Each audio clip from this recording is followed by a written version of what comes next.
Hello. You should be hearing chill hop music right now, but I had to restart my other PC. So just pretend. Meanwhile,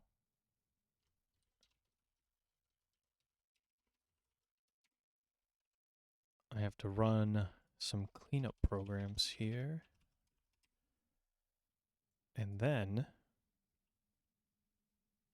you'll be able to hear some chill hoppity hop.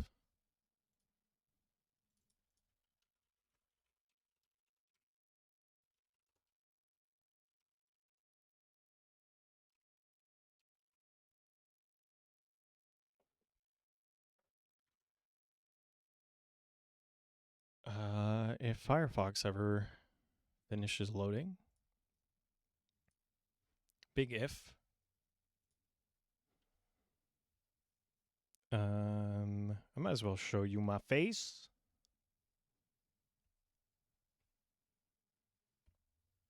Howdy. It is Tuesday again. No problem. And I'm currently just waiting for stuff to finish loading. So here's what I'm looking at. It's not true. I got a whole nother view over here. But I am trying to get chill hop music running. This is an experiment. Previously, I had the chill hop on the streaming computer. I'm going to try to, because the audio interface from my main PC, I've connected the output of that to the input of the Focusrite connected to my streaming laptop. So we should be Gucci once Firefox finishes starting up. I think my problem is that I have too many filters for uBlock, and it has to compile all of those, and for some reason it takes a long time. I think maybe my disk access is quite slow. But I suppose in the meantime, I can talk about what I'm doing and what I want to do. And actually, let me catch you up on the Phoenix stuff. So I've, over the weekend, kind of completed that, in a manner of speaking. So let me see if I can explain what I did. And then I'm going to start producing a video or two about that.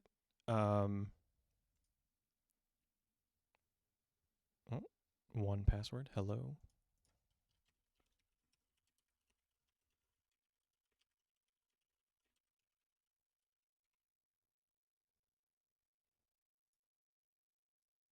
Signing in. There we are.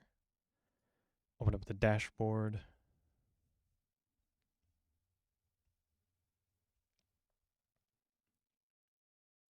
And under creators,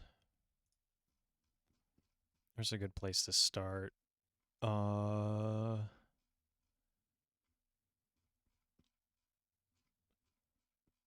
Let's pick something I recognize. Is there anything I recognize? No. And I'm going to be honest with you.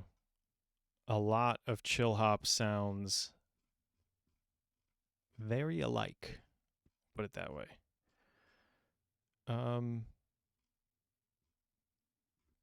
I hope it's all produced by like real human beings, even if it is kind of farmed out and slightly soulless. All right. I'm hearing something. Hello, audio.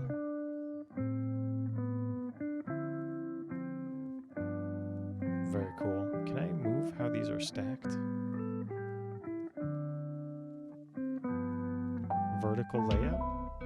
Ooh. Much better. Actually, so...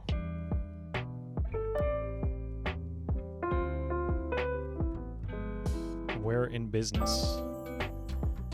And I could just turn down the volume here a little.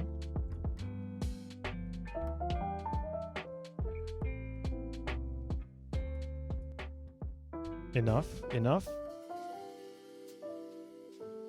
So, actually, if I bump this up here, you should be hearing what I'm hearing, which is a decent mix.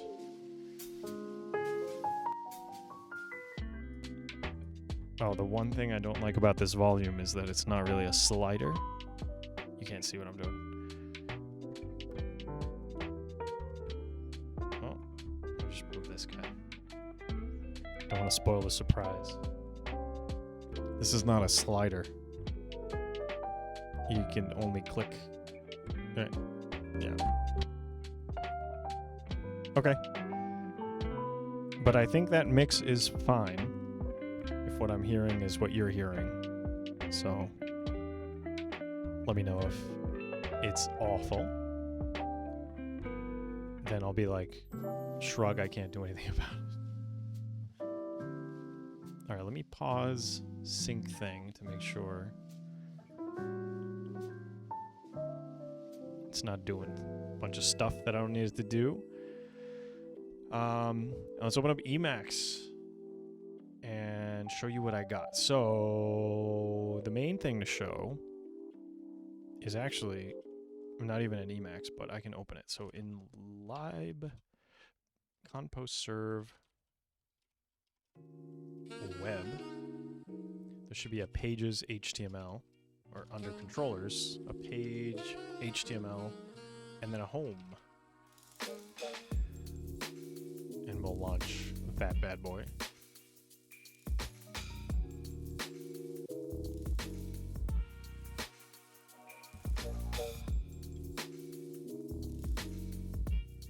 There's a tiny, tiny window popped up over here. I don't know how to fix that, but that's annoying as hell. And let me, before I forget, jump on the Twitch over here and open my creator dashboard. Manage stream. Bitrate.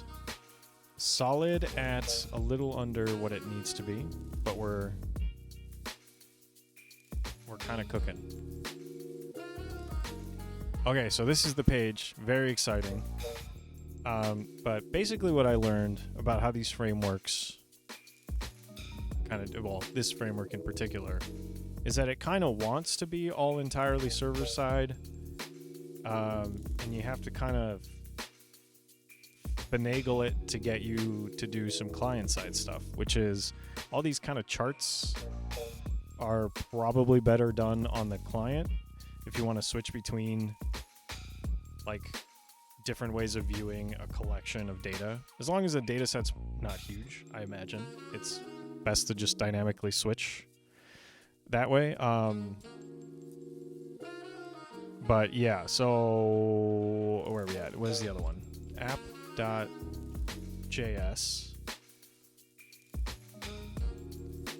And yeah, let me summarize how it works. So there's actually a thing called endpoint.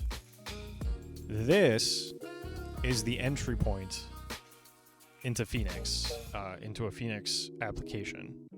And it does a bunch of stuff with these plugs, and plugs are just like an abstraction for like a pipeline of transformations. Elixir is a functional programming language. So anytime a connection comes in, it spawns one of these new pipelines to handle this request. And it just calls functions to transform this connection object, which is a bunch of, it would be shared data, except that nobody actually shares it. It just gets passed along to every piece along the way. And eventually, so it does a bunch of stuff where it like adds an ID to the request. It does some telemetry stuff. There's some parsers to do some encoding, decoding as necessary. There's handling of like WebSocket stuff to do the magic live view stuff that Phoenix knows how to do. And then at the end of this, there's one final step for the endpoint, which is to jump to the router. Now, router is generated with our application. We own this. It's not like part of the framework, as it were. We control it. We own it. It just gets generated this way. And it has the same kind of thing, except that you can define different pipelines for different things. So, for example, the main way to access it is through a web browser. So there's a pipeline called browser that basically just does, this would be similar to having gone into endpoint and just doing plug each of these, except now we have the control to switch based on the route. So if someone comes into the top level, it's gonna pipe through browser, so it'll go through all these steps. It'll make sure that this is an HTML kind of request, so coming from a real browser. It'll fetch the session information that's stored in like cookies and whatnot. Although I think cookies is it's handled differently. There's some magic live stuff that it knows how to handle, some layouts that it knows how to do. So like in every page, for example, there's this root, and then the body of what we're creating gets put in here. So here's where we put our stuff for like the title and style sheet stuff, the global JavaScript, all that nonsense. That gets pulled in here, and then the rest of our content will go in there. So it knows how to do that. It's got some stuff to do, cross-site request forgery protection, and that kind of stuff. Ultimately, and then there's other things for like development-related stuff, the live view, dashboard stuff, magic-generated things that we don't have to worry about. The main thing is we got this browser pipeline, and we have a route. So anything that starts with the root, it gets piped through here, and then we'll create like a handler for a GET request to the root that'll get sent to the page controller, and we're going to do the action called home. Now, that just means go into our controller, page controller, and call the home function effectively with passing in this connection. So all these plugs get the connection, including our little handler here. Now this has a bunch of info in it. We don't really care about it too much here. All we really care about is that this returns a connection, whether or not it modifies it, which is what the render function will do. So we come in here, call render, tell it what to render, which is the home. It'll look for page HTML and try to handle home. And the way it does that, I've added a thing, page HTML.ex. If you look in here, it embeds the templates from this directory. So if we look at that directory, there is a thing called home. So it's going to load that. And we're back where we were looking at it first. Right? The only other magic is that in the database, you can configure it to like create models, put stuff in the database. I've got a bunch of test data that I shoved in there with a seed script. And I can actually get rid of that. Those old comment data. And basically what we've done is we've pulled a bunch of stuff out of the database and transformed it so that we have all of the data grouped by the day. And the data we generated was a week's worth of data. So we can look at how it's passed over to this form. But first,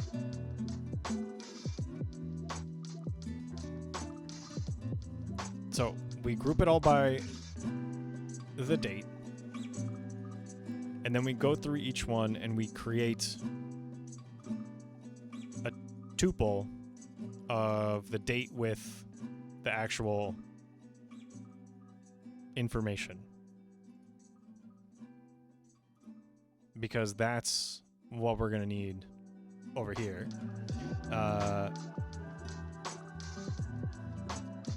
And then we pass that into the template. So we set layout false to say don't load the app.html template that gets loaded for every other page. The home page, this is how it's generated at first with layout false. That's fine. But then we pass in the actual measurements as kind of raw data. I don't think this isn't used anywhere, so I can probably get rid of it, but let's do that, why not? So pass in the group data as this stuff, and then turn it into JSON. So this list of tuples, this will get turned into basically just JSON. Kind of the way it looks here, but with JSON types. And that's what we'll attach to this canvas. And then we've also got these to say what kind of, which measurement to look at a graph of, and then like what day we want to hone in on. And so this is just a starting point. So let me mix Phoenix server, and that should bump us into the local host 4000. And there we go. So this is, my dummy. This is all dummy data, but it's coming from the actual database. And it starts with like, the default of pick the first one.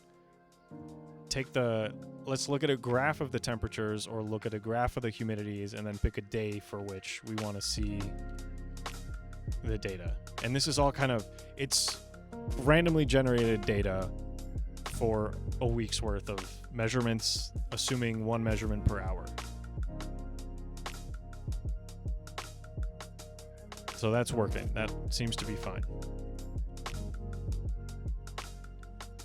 And that's good. I don't understand why the bitrate drops like that. It shouldn't do that. But here we are. Okay. Yeah. So this is a good start. Obviously, I probably am going to want show me a week's worth of data and condense the graph a little bit, or maybe also show some of the other ones like the battery level. But this is a good start, and I kind of wanted to move on to start actually doing some embedded stuff, which is what we're going to do today, and get started working on those things. So let me get rid of this. I can just kill it. So that's that. I need to create a be right back thing. BRB.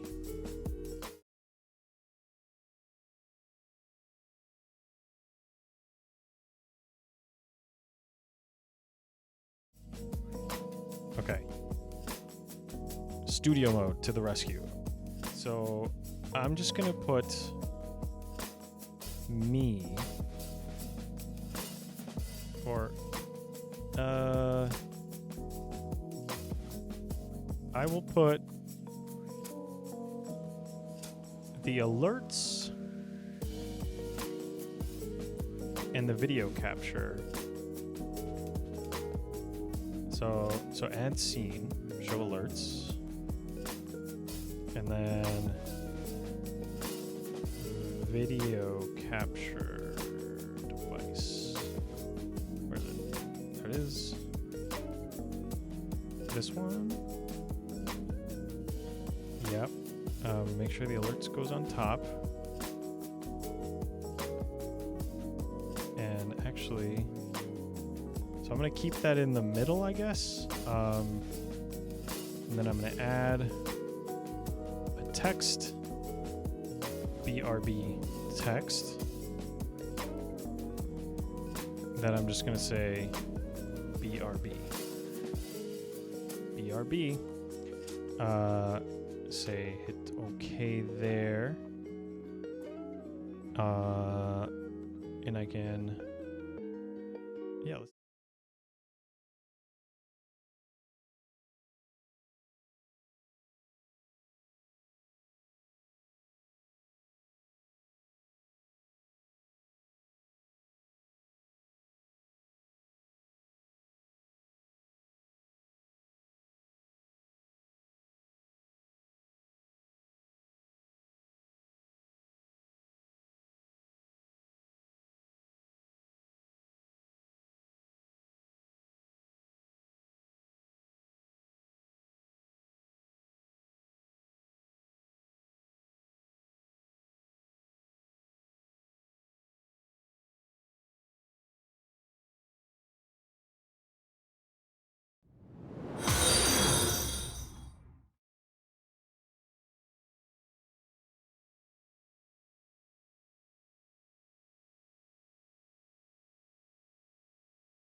Okay, so I'm gonna do this.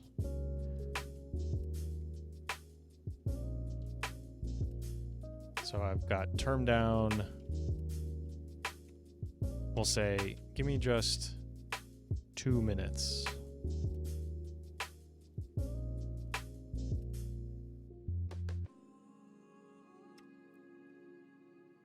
Okay, and then I'll say, I will be right back.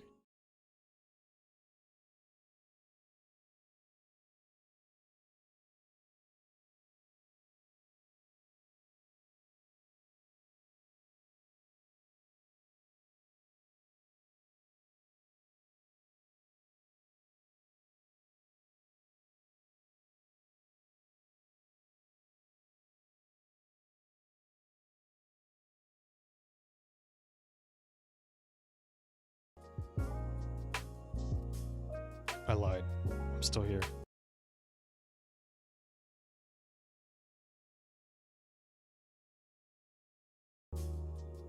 What if I... And then you can't hear anything, though. I see. I see my dilemma.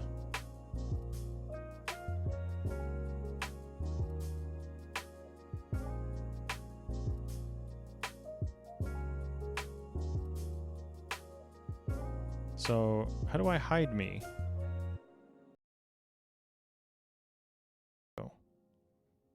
without killing the audio. Like, can I not do that?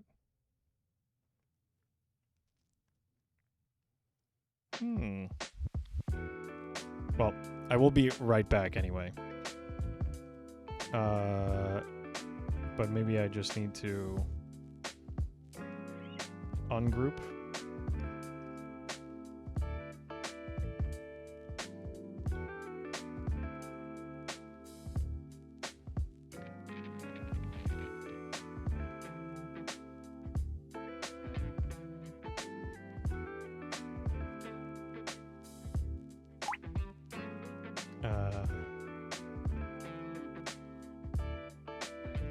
Okay, let's just do this. And I will redo...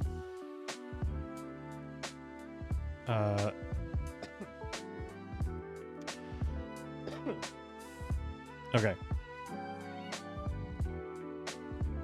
I'm still here. But I will actually...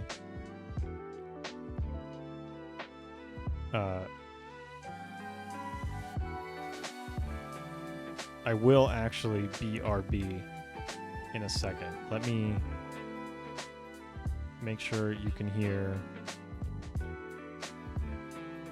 this boy and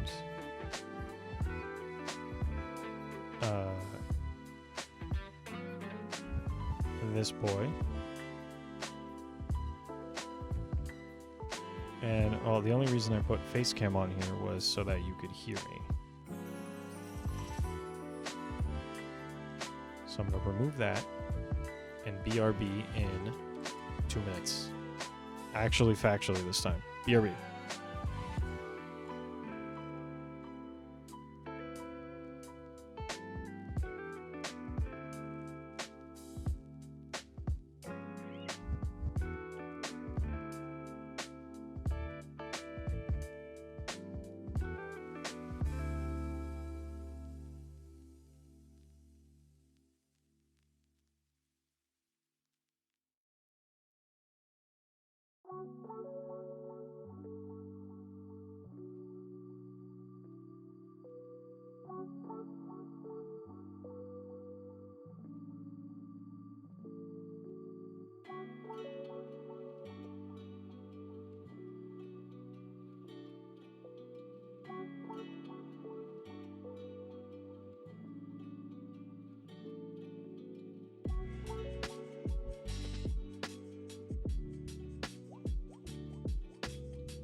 Alright, I did actually leave that time.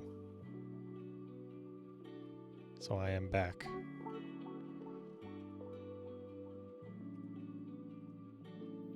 Cool. How is this camera angle? It's kind of shitty when I'm looking over there. But I don't think there's much I can do about that. Look me in the eyes. Nope, too far. Too far the wrong way. Nope, nothing has changed. How's that? That's a little better. Change the color of the light here. Okay. So, if you're not familiar with, I'm working on a ESP32 project. So, we're going to pull up this guy here. This is what I have. It's just a little guy. An S3 dev kit board that I bought on Amazon in a 3-pack. And it's useful to have something like this up, which tells you what all the little pins are connected to. And the reason they have so many different little functions is you can switch them to do different functions. They don't do any of these different color things at the same time for any given one, and some of them are like grouped together. Depending on your system, sometimes, like, you know, a whole set of them will be used for a particular function, also kind of depending on the function. So for example, GPIO 43 and 44 in this top right corner, they can be GPIOs, or I believe if you turn on the UART functionality, then both of these together could be switched. I'm not sure exactly about this particular piece of hardware, but sometimes that's how they work. Like, you control the alternate function of multiple pins at the same time. So right now, I want to get started with just building and running and changing and interacting with something very simple on here. And I believe I thought there was a non-RGB LED on this board. I thought there was one, but I could be wrong. So this specifically is DevKit C-1. Like I said, I got a 3-pack on Amazon. But yeah, where there is an LED on here. I don't know if it's just for like system functions and it's hooked up directly to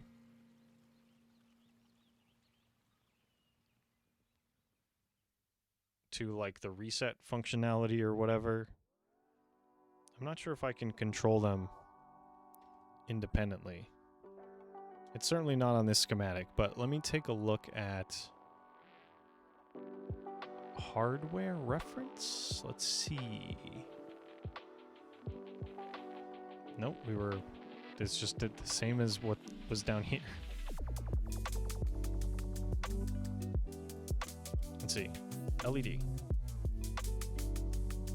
RGB LED. Driven by GPIO 48. Oh, how is a single RGB LED driven by... Or how is a RGB LED driven by a single GPIO?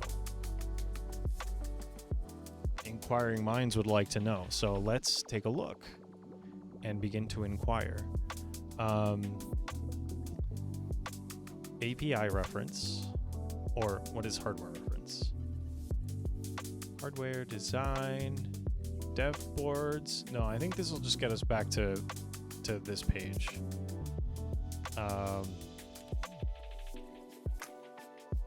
Which I believe is this. Yeah, so we're back at where we started. Not what I wanted. So I want to get back to API reference. And this, for some reason, has I saw this earlier. Yeah, an LED control.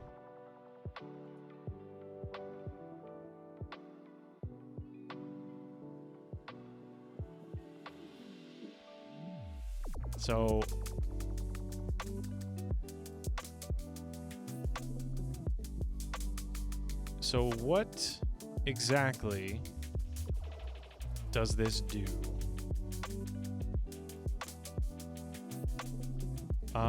Maybe we run a search in these docs. So RGB should get us some information.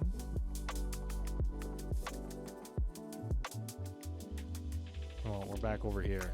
GPIO 48. The reason I'm confused about what the heck is that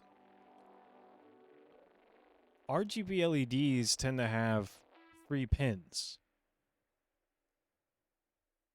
to control, you know, what color it is. So how do you do that with only 1 pin?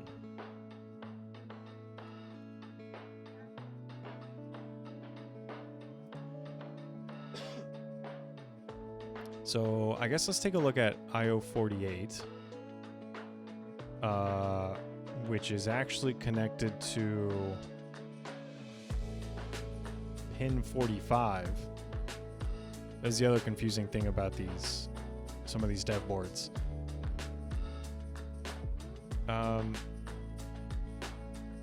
Yeah, what is this? The RGB LED function. It's yellow, which means it's other. So what the heck? How do they explain this? All right. Primarily designed to control the intensity of LEDs. Can generate PWM for other purposes. Yeah. 8 channels, which can generate independent waveforms that can be used to drive RGB LEDs. Okay. Channel configuration. What is this? Oh, that just jumps me down. Okay. When the timer is set up, configure the desired channel. Calling LEDC channel config. Change PWM signal.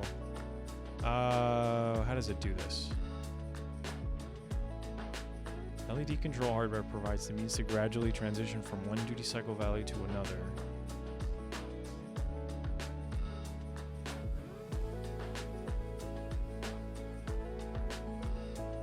This is an example.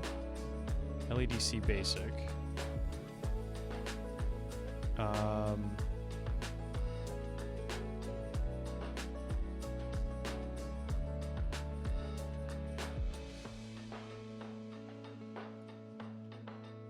RGB.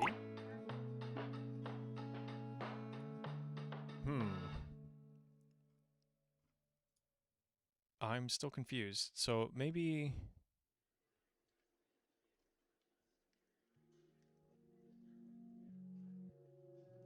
we need to just start experimenting with it to see.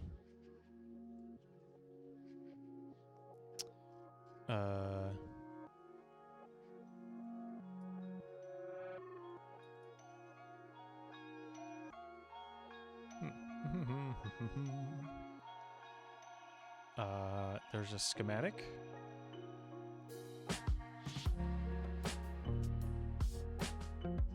Not very complete. Can we zoom in? How come I control? There it is. Weird. Am I stupid? Okay. Now it works. Now it doesn't. I don't understand. Okay. ESP, USB. Where is RGB LED? Aha. So it's not just one of these. It's not just one of these. It's got a little control function. Some kind of serialized mechanism. Okay. So let's look at SK68XX Mini.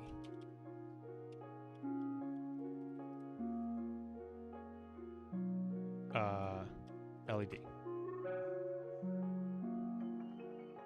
Wait, let me go back. I saw a link to Adafruit.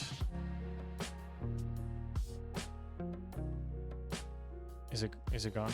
Am I dumb?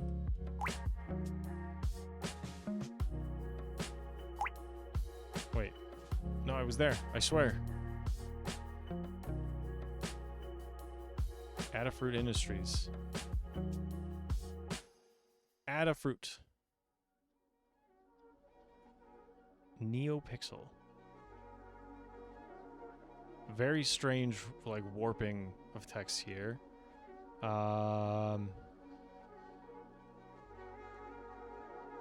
So there's D out and D in. Where's the schematic? D out is unconnected. We're looking at D in. Control data signal output. Control data signal input. Okay. Now, how do we tell it what to do? Here we go.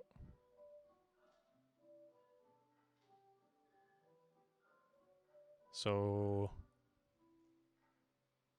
basically PWM related.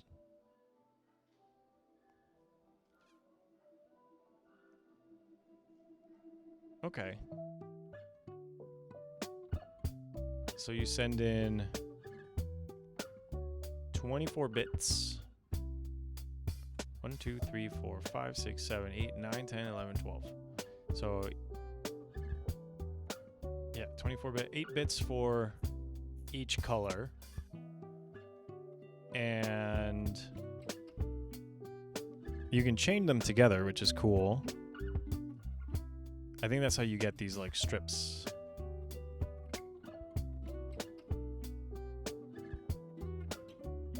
But then how should we do this?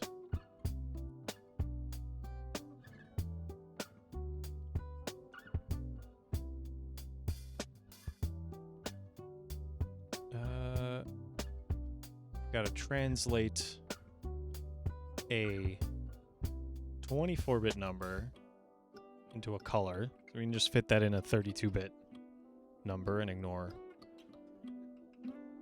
a thing.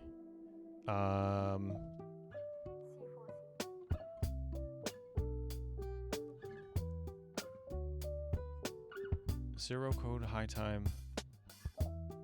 So yeah, we can do it with, basically just do it with PWM. But I don't know that we can manipulate the PWM fast enough. So where is this example here?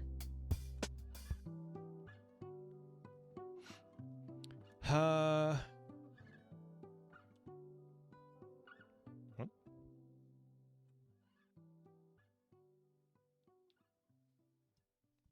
Shush. Configure the project. PWM duty cycle. Frequency duty. Output IO.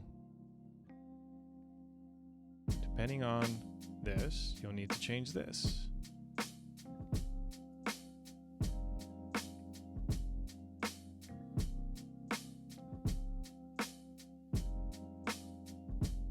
Duty resolution. How to flash. Okay.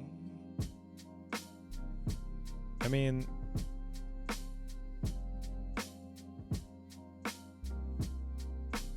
what this GPIO 5? What is it? What does it think I'm trying to do?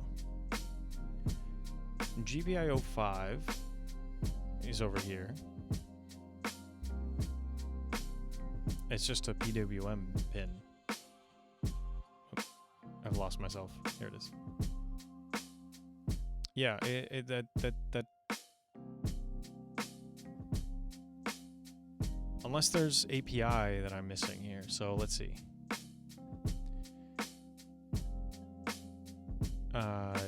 Frequency, duty, sure.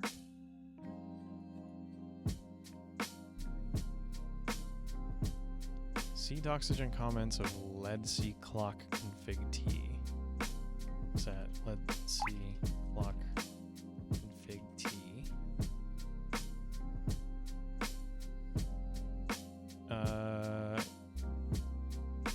Some kind of clock sources, uses crystal. That's crystal. As a cloud chips except those two do not have timer specific clock sources. Okay. Not what we care about.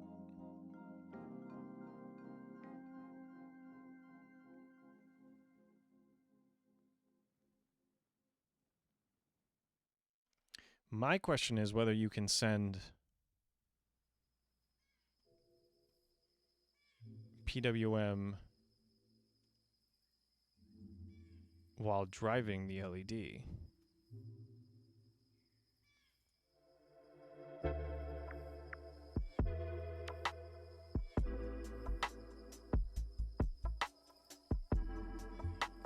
Check the currently set value.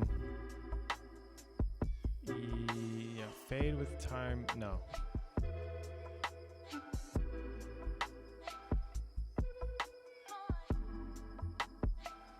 Timer set, timer reset. Some interrupt stuff? When do the interrupts happen? Yeah, I don't think this is the... I don't think this is the kind of thing we're looking for.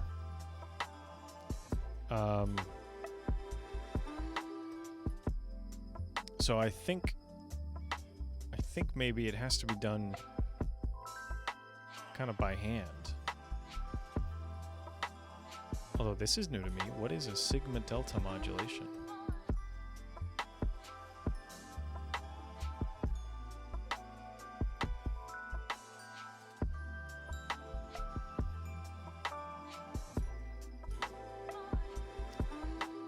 I'm going to look up what that is. Sigma delta modulation.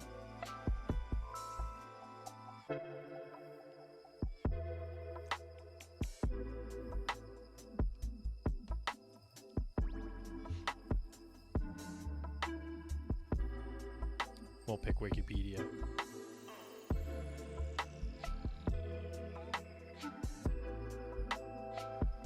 Oversampling method for encoding signals into low bit depth digital signals at a very high sample frequency as part of ADCs or DACs. Negative feedback loop. Okay. I don't think this is what I want. I'm not doing this kind of stuff here.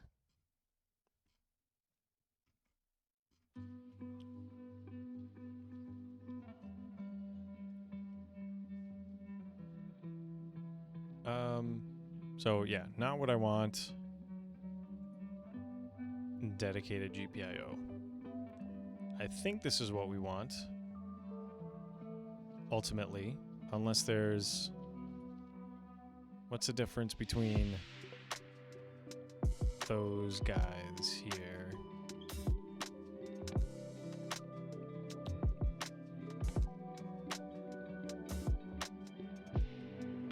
GPIO summary, RTC GPIO for the real-time clock.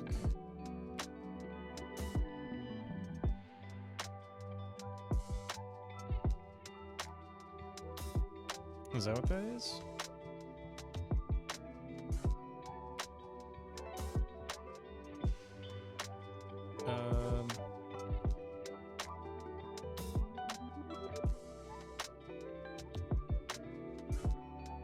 Yeah, I don't think there's anything fancy here.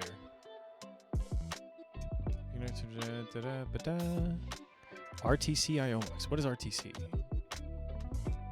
Is that real-time clock? Oh, where's our picture? All of these say RTC on them. RTC power domain. See, I don't know what that means. What the heck does RTC mean in this context? Real clock? Real time? RTC? RTC? Well, let's look at some code. Maybe this will enlighten.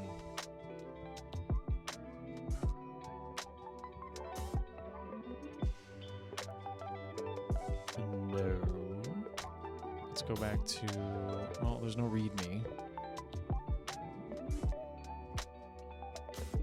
So I don't know.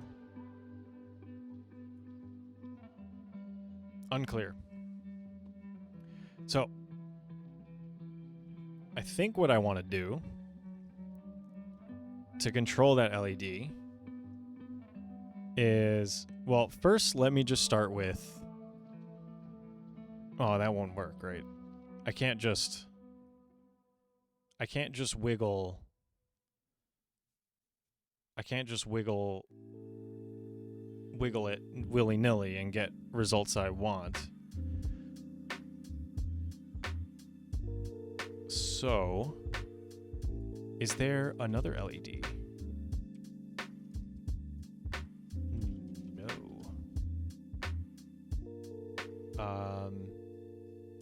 There are some diodes. There's one here. The red LED.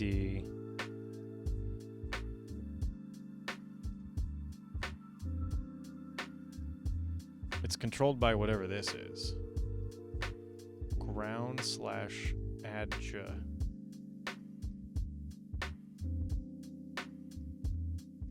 Oh, is this the rail? Is it a 3-volt rail? You get 5 volts in and 3 volts out. Okay. Other LEDs?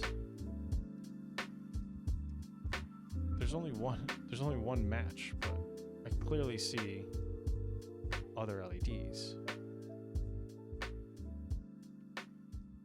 Or no, that's just the one.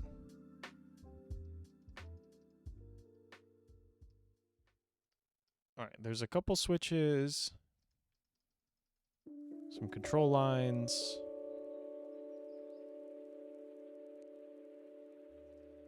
Whatever this is.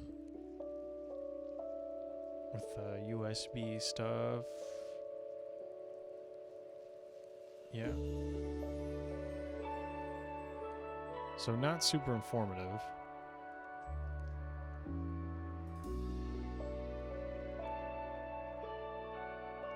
I guess we can look at the layout. Maybe that'll help. Probably not, though. Yeah, so let me look at... Oh, almost spilled my drink. There's a bank of 3 LEDs just below the 2 buttons. So this is the wrong...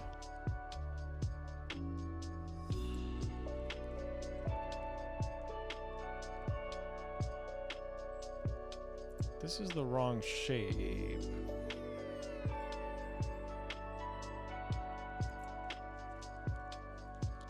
Yeah. That's the wrong shape.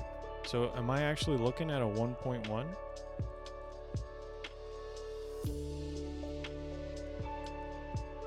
Like a fool? I looked at this picture and I was like, oh, it's the same. But no. It isn't actually. Let's see.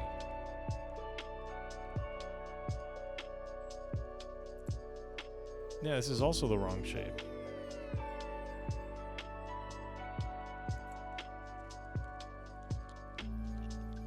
Huh. Huh. Go figure.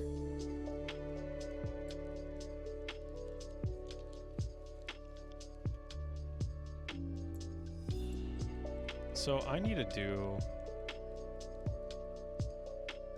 a little search.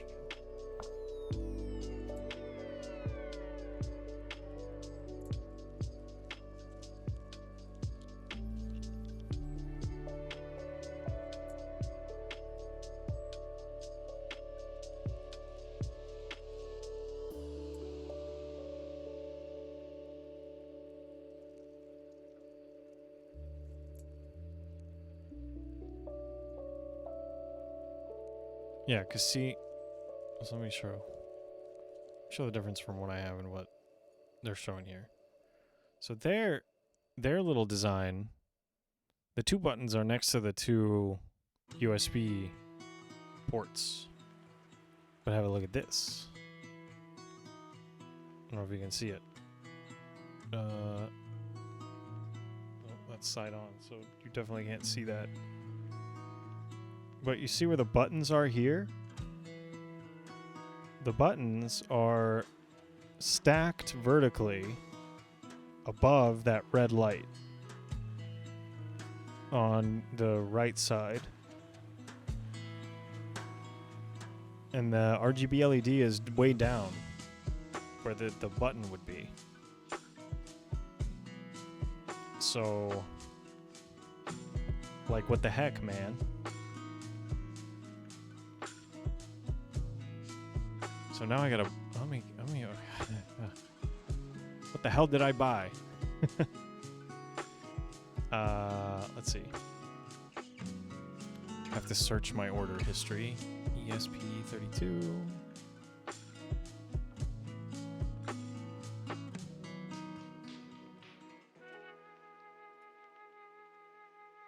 Come on. You can search. Here we go.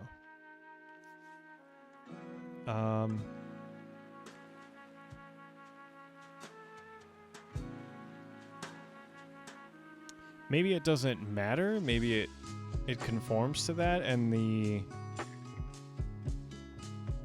the LEDs are for some other person or purpose.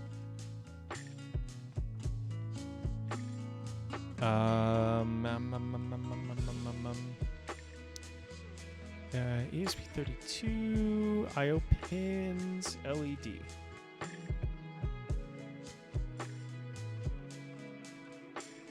What?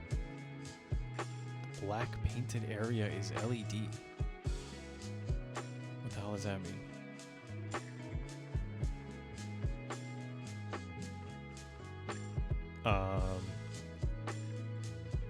Well, here's what I bought. Is this thing. I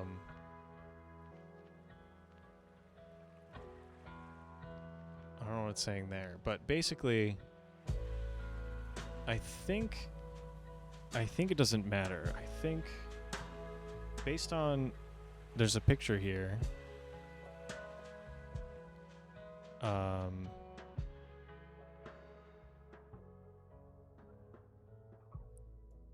Can I get just this picture? Ha. So this is what I'm looking at. Okay, so these, the red LED is what is in the schematic that I closed. The red LEDs in the schematic, that's on when the rail is on, the 3.3 volts. And then I guess the other two are, because I don't know if you can see. It's probably too quick. Oh, you kind of see it there? It very occasionally just blinks green. There it goes. It's actually much easier to see on the camera.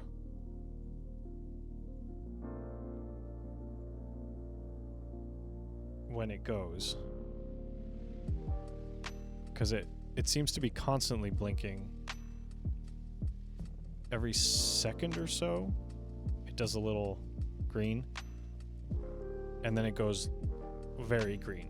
Because I think what's happening, so right now the monitor? Oh, ESP-NV.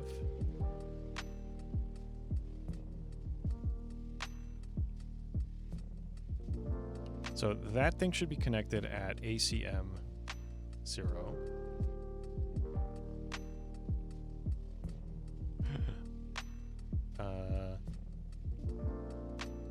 CD into the Hello World program. So this is running the Hello World program right now.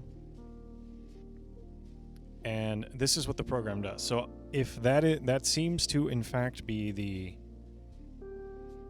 TX line. So if I type stuff in,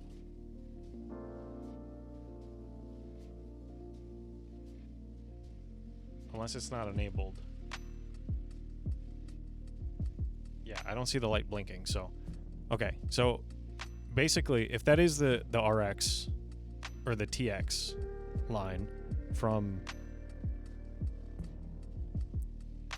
from the serial port, then every time it prints, which is once a second, it should blink green a few times.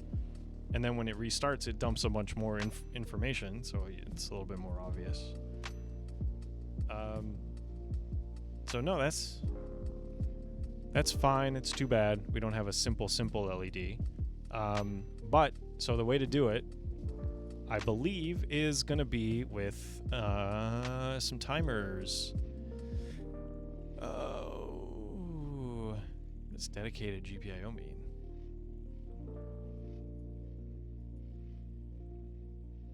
High GPIO flit speed for bit banging. Great for cases like performant measurements using an oscilloscope. I guess if the only thing we're doing is the blinking, then we don't need to go so far as to use a timer or anything to control the LED. But let me see, RGB LED.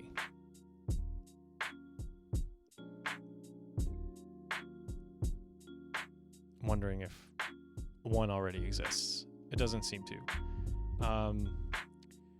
But so I was thinking about timer. Pulse counter? No, that's input. 2ta temp. I saw it somewhere.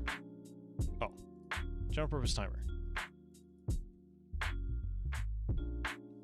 High resolution, flexible alarm. But we gotta think this out. So,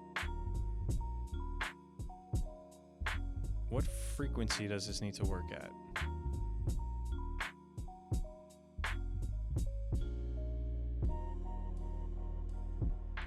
PWM.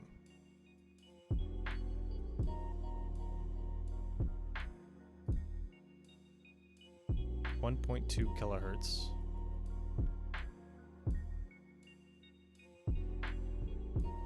Oh.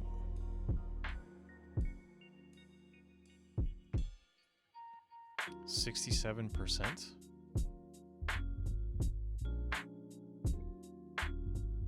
So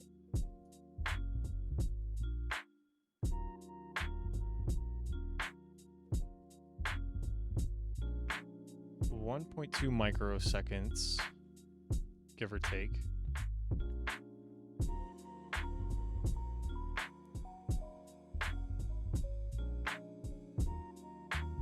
Okay.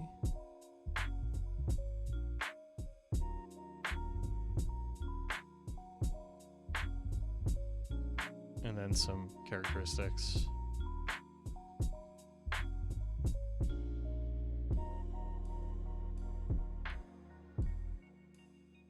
Can we do it with PWM? Definitely not with like LED control, but PWM maybe. I suppose that's what the timer does. Because the motor PWM is different.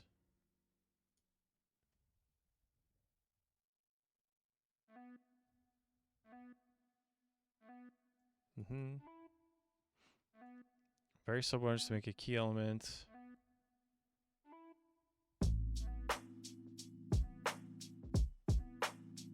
Space vector pulse width modulations for field-oriented control. I have no idea what that is. Field-oriented control. Interesting. But yeah, the question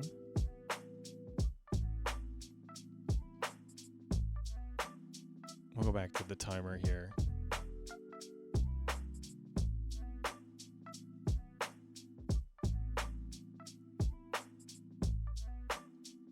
Is basically we have to set it 1 bit at a time. So this is looking at 1 megahertz.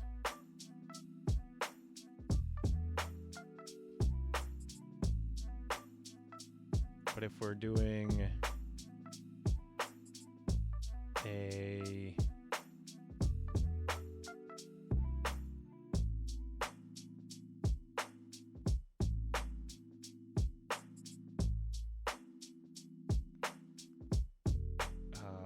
1.2 kilohertz, because 0.3 microseconds. Let's look at that.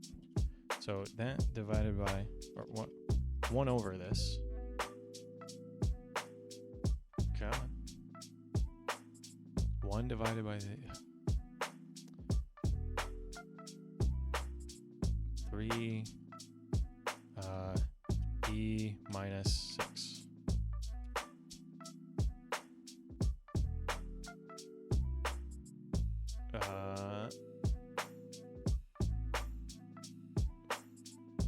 Three megahertz. Let me do this again. We'll do at Google.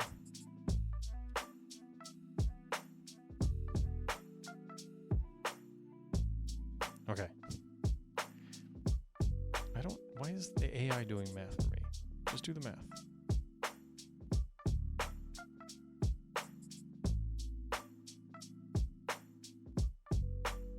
Yeah, 1 divided by this. Do this.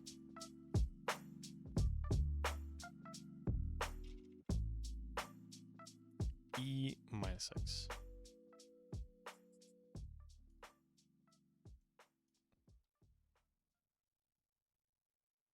Yeah. So it was wrong.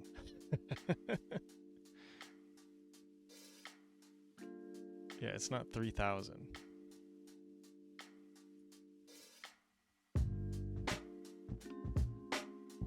Yeah, AI incorrect. Who could have guessed?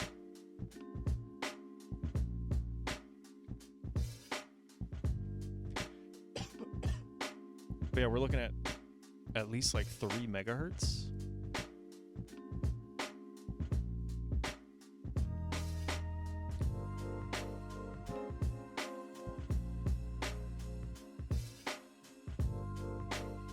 So how do we do it? Is it in one of the examples? Can we steal that? Let's do that. I have this all installed in ESP IDF. Git grep. Does it get repo? So git find. We'll say RGB. Well, git grep RGB.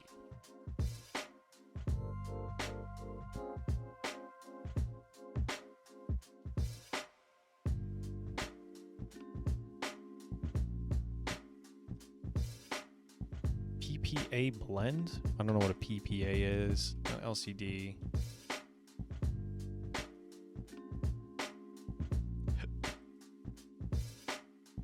Waiting for data.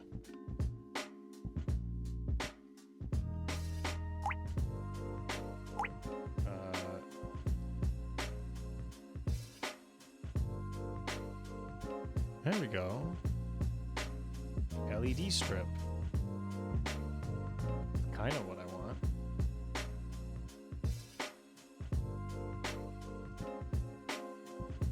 Yeah. Not LCD. But this LED strip example. Let's enue up that-ish. Select action. Nothing. Do nothing. HSV to RGB. What is HSV? What is that? HSV color space. Why? Hue saturation value. I remember that.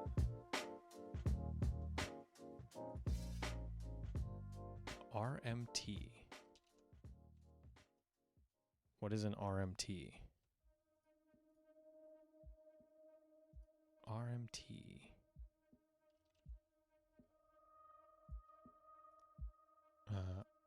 RMT.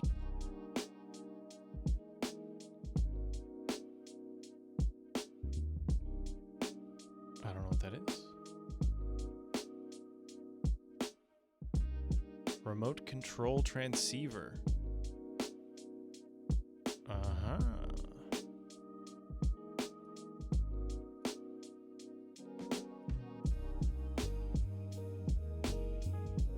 Uh-huh, uh-huh, uh-huh.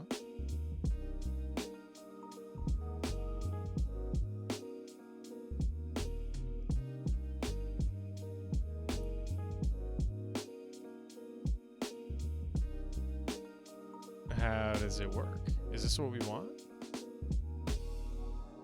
Well, let's keep looking. GPIO num, assuming one GPIO for it.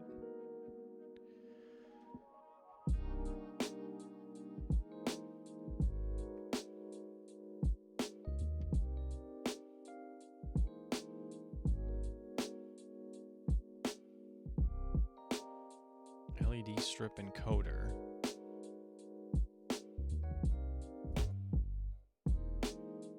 Okay, so it's doing HSV so that the hue stuff happens a little kind of by magic.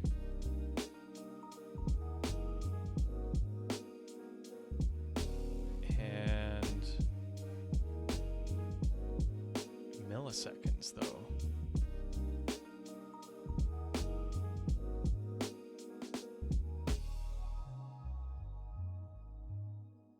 Chase speed milliseconds.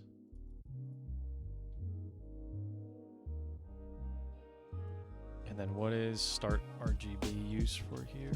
Start RGB.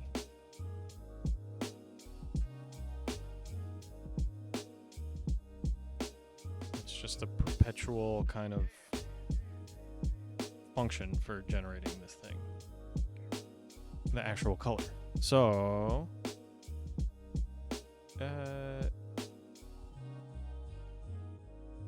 I want to know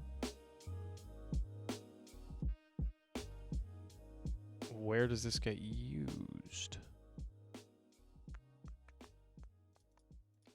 New LED strip encoder.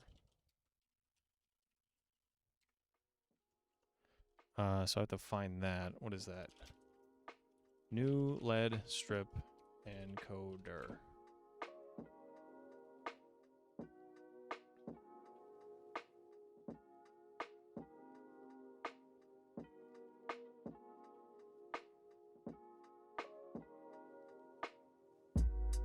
Oh, it's actual example code. It's not like a built-in peripheral. I'm going to kill this. Oh no, it's the escape character, which is control close square bracket to close that terminal. So let's see, encode LED strip.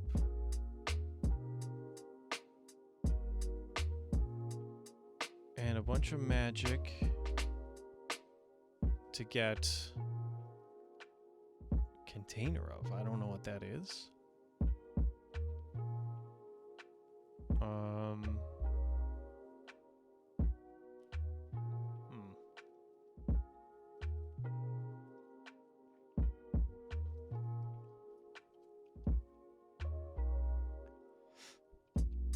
All right, leave it to me to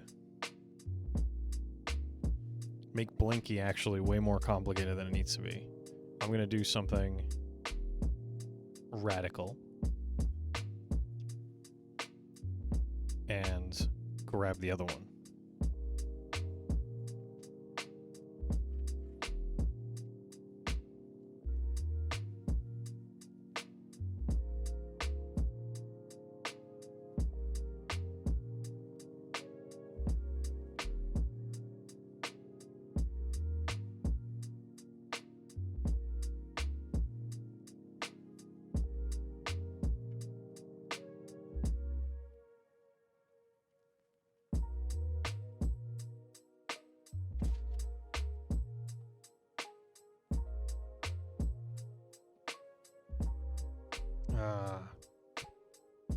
I don't want to solder it right now.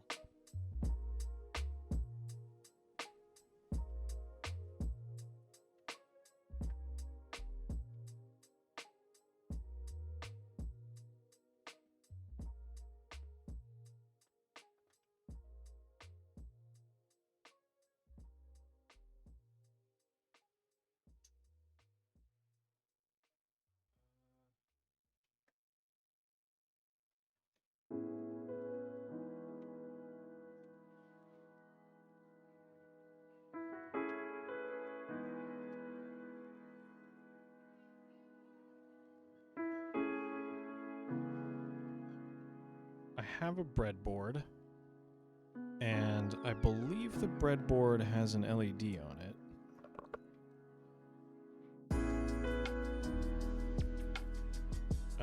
But I'm not, I think that's just connected to the power rail. And I've got a switch that lets me do that.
Let me get some LEDs.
Okay.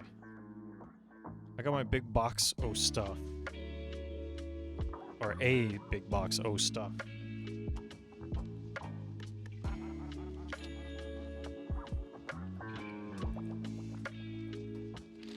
TRS jacks. More TRS jacks.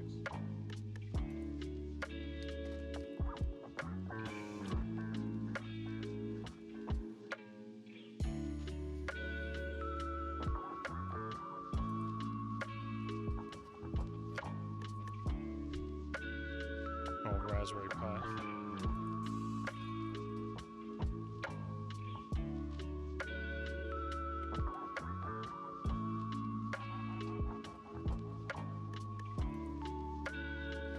STM32. Attached to... What the hell is that? Is that a gyroscope?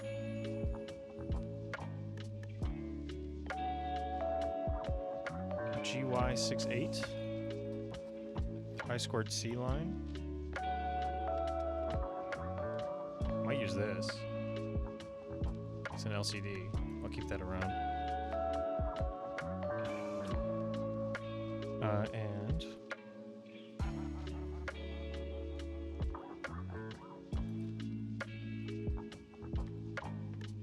a box of LEDs. Grab also one of these resistors. Let's just put this in here.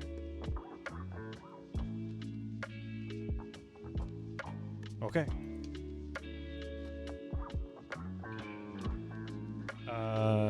So, assuming this thing has 3.3 volt logic, which I believe it does. What am I looking at?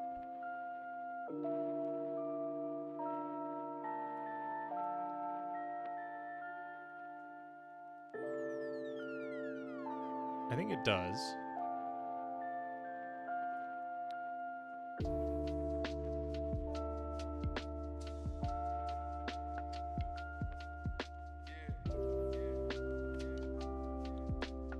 Then I don't know if I super need a resistor.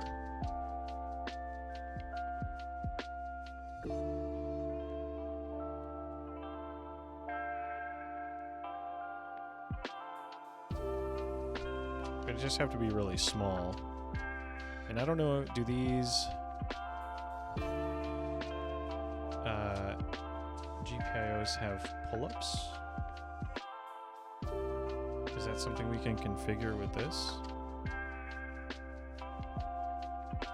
SD pull-up requirements.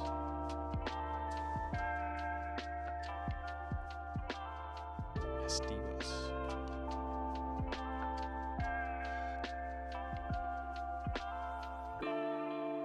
Okay, so no.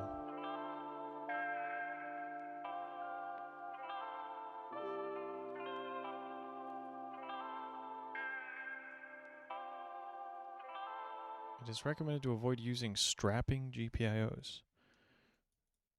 Strapping young GPIOs with internal weak pull downs. No pull-ups.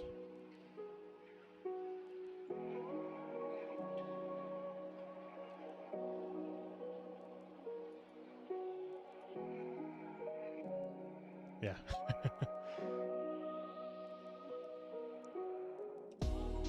That's fine. I don't need it.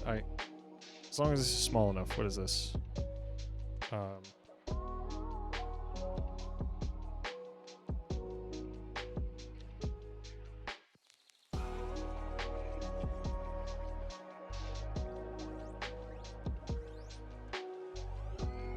Too many stripes. I'm gonna grab my multimeter as well.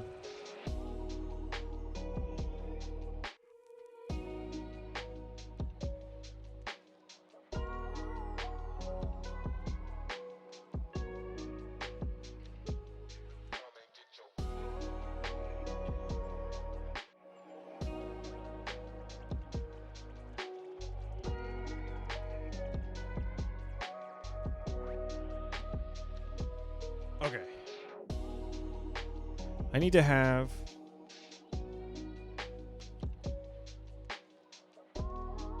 something small so that the voltage drop across the resistor doesn't eat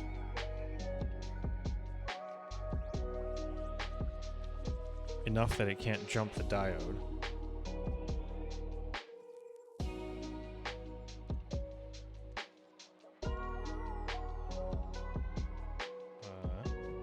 So, I mean, this looks like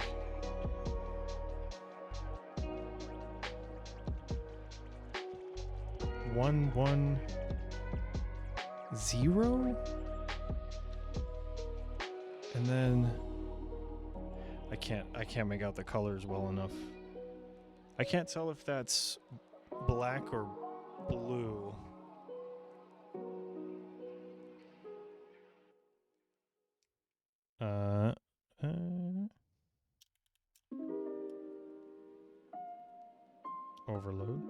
Overload.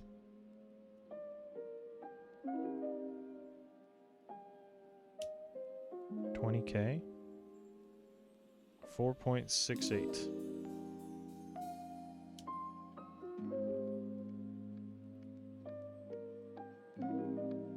K, one assumes. Right? I should have some...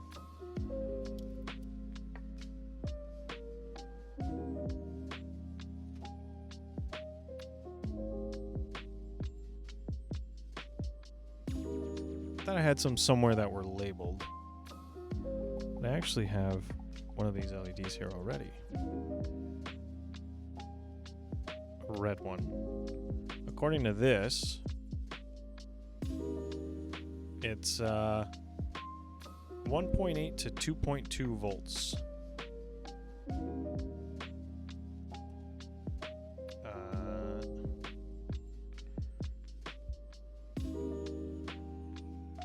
I need a writing implement.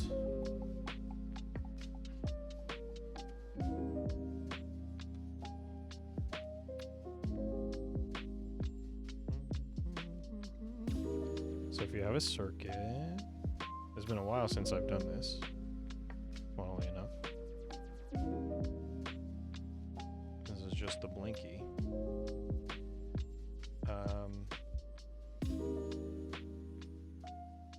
So this needs to be, we'll hit it with the 2.2 across here, which means that at 3.3 volts in, we have to drop 1.1 volts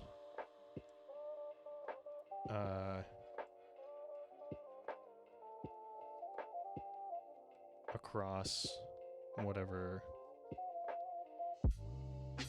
this is, and we'll say what's a good current for an LED? Or current limit GPIO.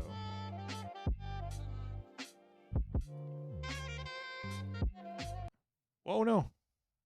I've killed my window with a careless click. I'm cluttered now. I'm cluttered.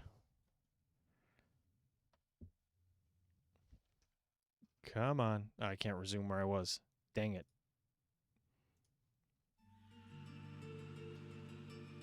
I'll hit it with that shuffle.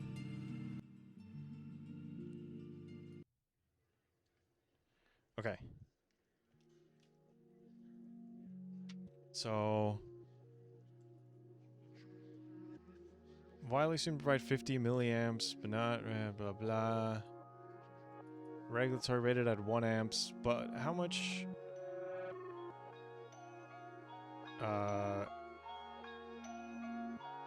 Let's see. Current for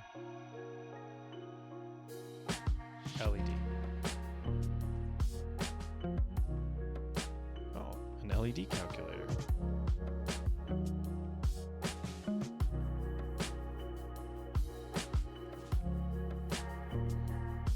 It didn't give me a current reading.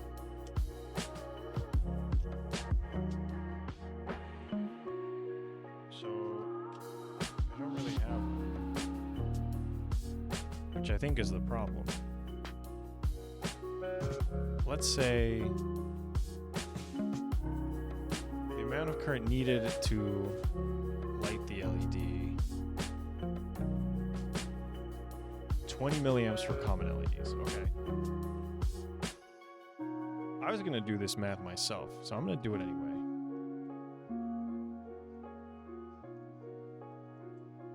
So we want a drop of 1.1 at, what are you saying? 20 milliamps. So that gives us an resistance. So, okay, let me do the math so you can see it. And let me get rid of this stupid multimeter I got all up in my face. In my business. Never mind the fact that I put it there. GIMP, please. Very fancy.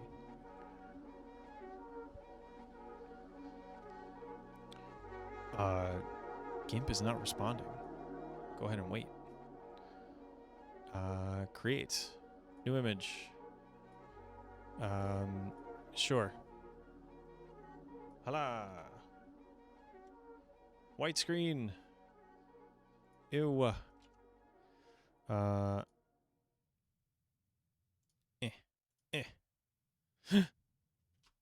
Alt. There we go. We'll flip this. And we'll use the paintbrush.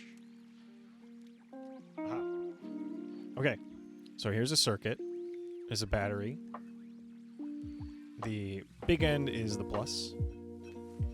And then we got, we're going to have our resistor, which looks like this. Squiggly wire. It's not normally what they...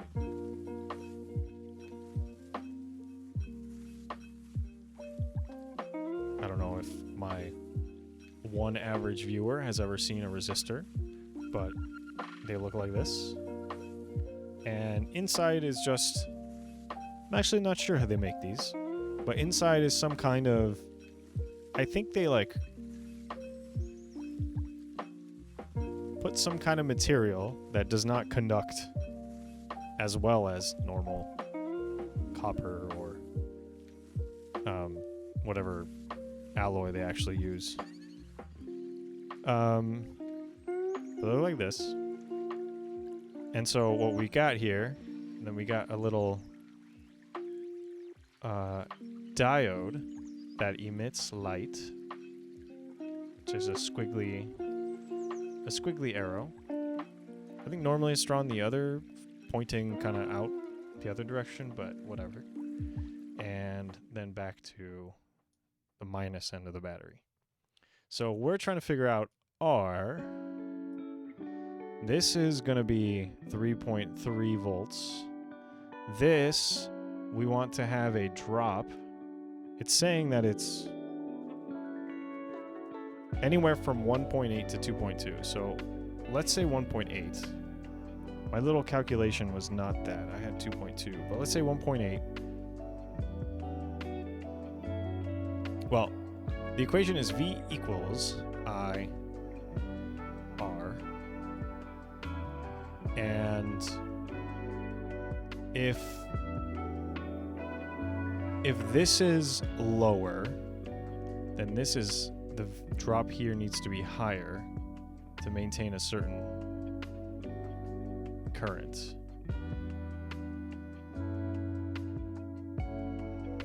So let's pick the higher one.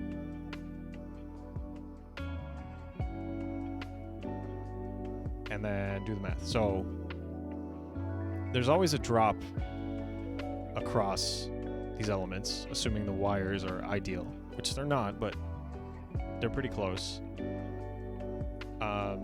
Then, you know, the sum total of the voltages has to equal. By the time it gets here, if you put a voltmeter here, the voltage is 0 volts. So 1.8 plus the voltage, or the voltage across R, we'll call this R1. Voltage across R1 has to equal 3.3 volts. So we have to drop 1.5 volts is the voltage across R1, and then we got to take this, so the voltage across R1 is going to be equal to the current across R1 times the resistance across R1. Our little Google search told us that this should be like 20 milliamps. So 1.5 volts at 20 milliamps times the resistance of R1. So the R we are after is just 1.5 V over 20 milliamps. And we can do that math. So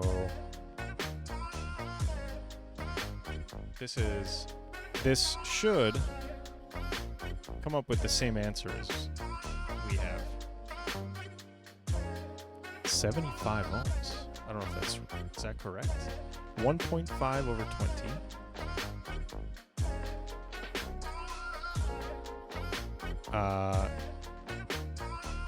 And then but it's 20 milliamps, so 1,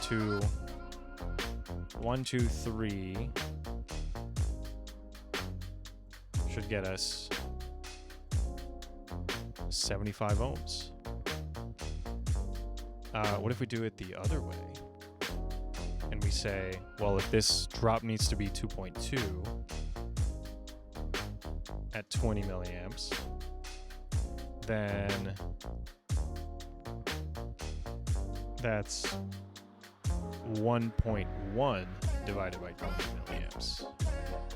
1.1 divided by 20.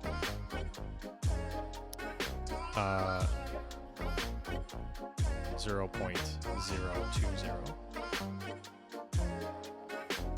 55 ohms. Okay.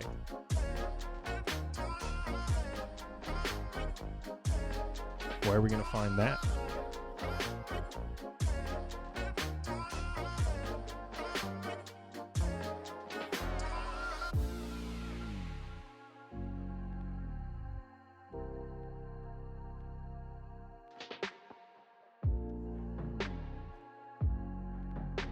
In the big box O many resistors. Oh, these are plus or minus 1%. I'm a big spender. Okay.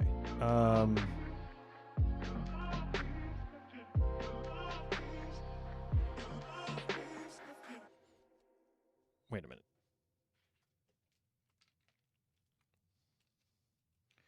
Maybe I just don't know how to use this ohmmeter. Because if you do on the lowest setting, that's just the limit. So if I short it, it should get approximately 0. Okay, so maybe I do know how to use it. And this resistor is way too resistive. Probably.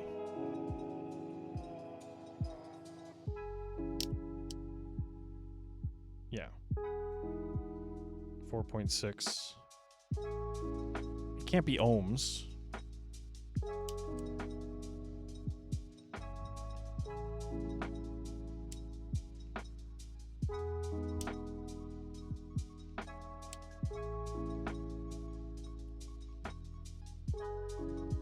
Okay. Well, we need something like 100 ohms. So, let's find the little packet.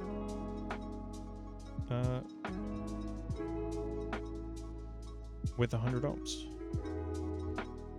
So we got our 0 ohm resistors. just in case you need them. 1 ohm, 2.2, 4.7, 10 ohm. Not quite. Why is this one stamped in red? I don't know. Metal film resistors. So these are made with metal film somehow. 56.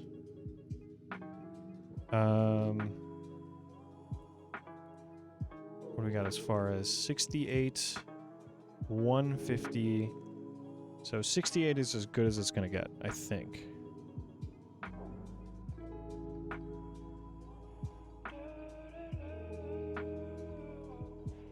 Yeah, without combining them.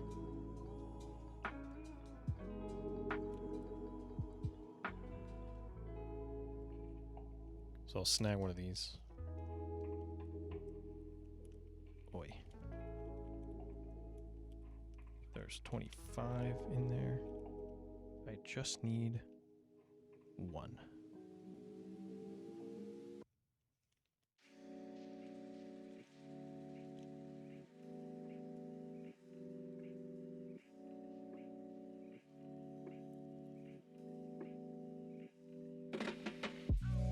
And put it back in sorted order.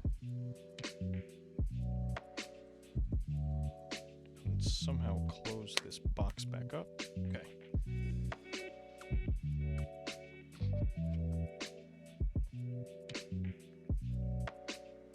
And then verify that at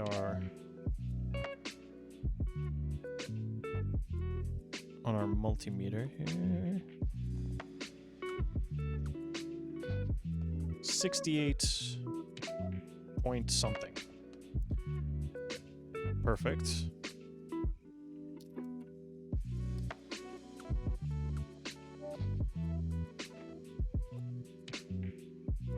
There's our resistor.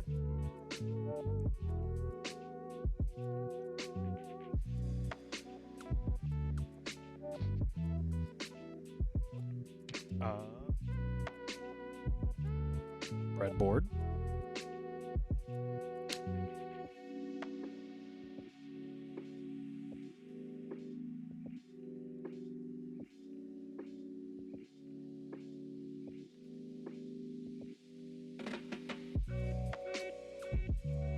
And actually, I wish I had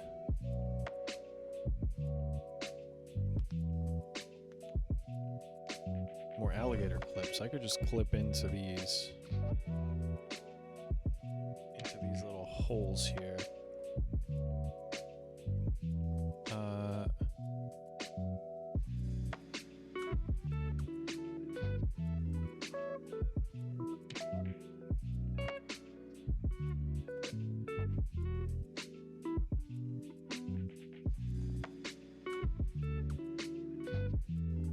I don't actually have any that are small enough.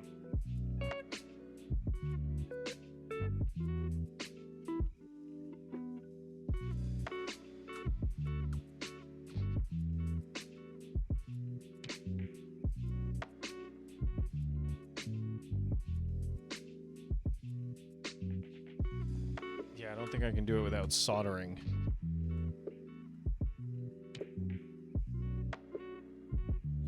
That means I gotta clean up all that stuff. I don't want to make you wait. I'm sort of making you wait already. All one average viewer.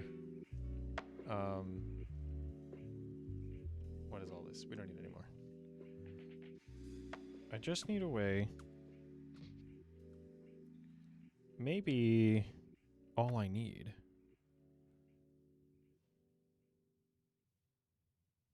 is jumper wires with bits on both ends.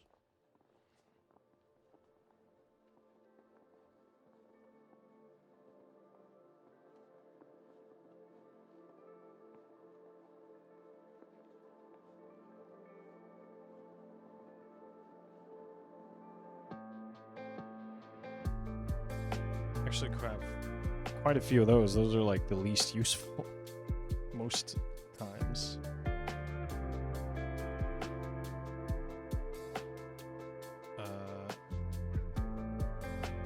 Let's see if it'll work.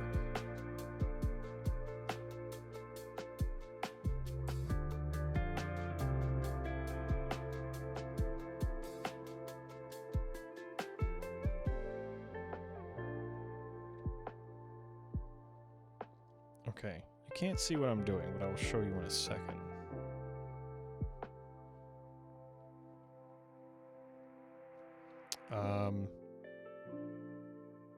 And then I'm trying to remember which way does it flow on an LED? Towards the flat end, right?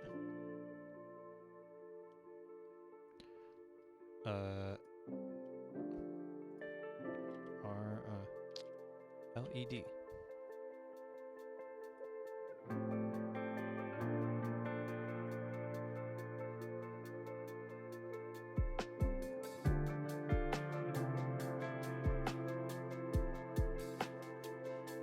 Away from the flat end.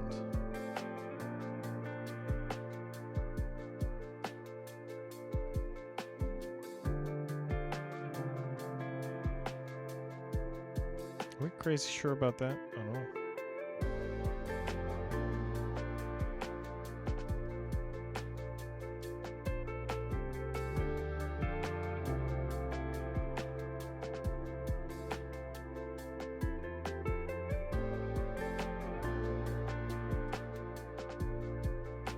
I need another.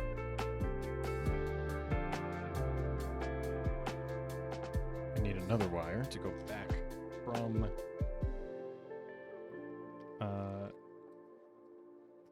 the LED to ground. I wish you could see this, but I don't know how to make that happen just yet. I have to add a second camera.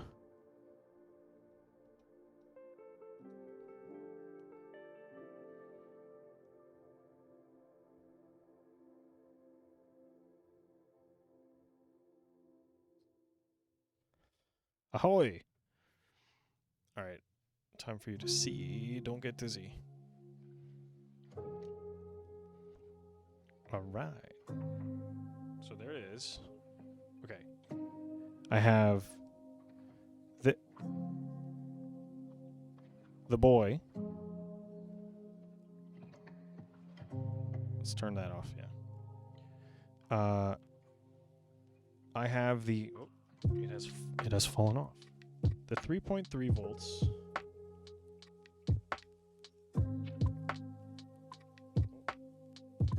If it stays, is connected there, out into the resistor, through the LED, and then back out to ground.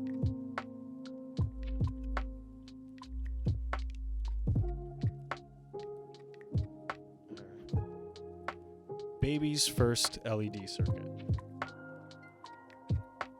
Now the trick is to do that with a GPIO. So I'll set this off to the side. We don't need it right now.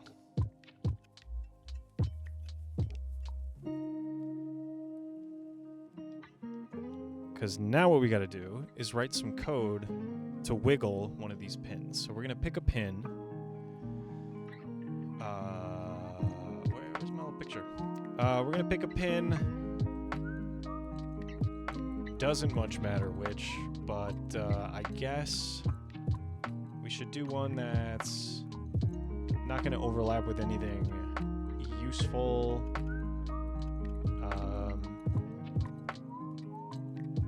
Let's try, I don't know, GPIO 7. 7's a lucky number. And then, yeah, so I guess I can draw what I just did.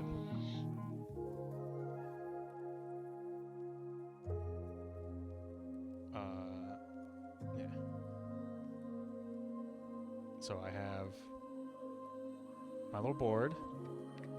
It's got a little pin in here labeled 3.3 volts.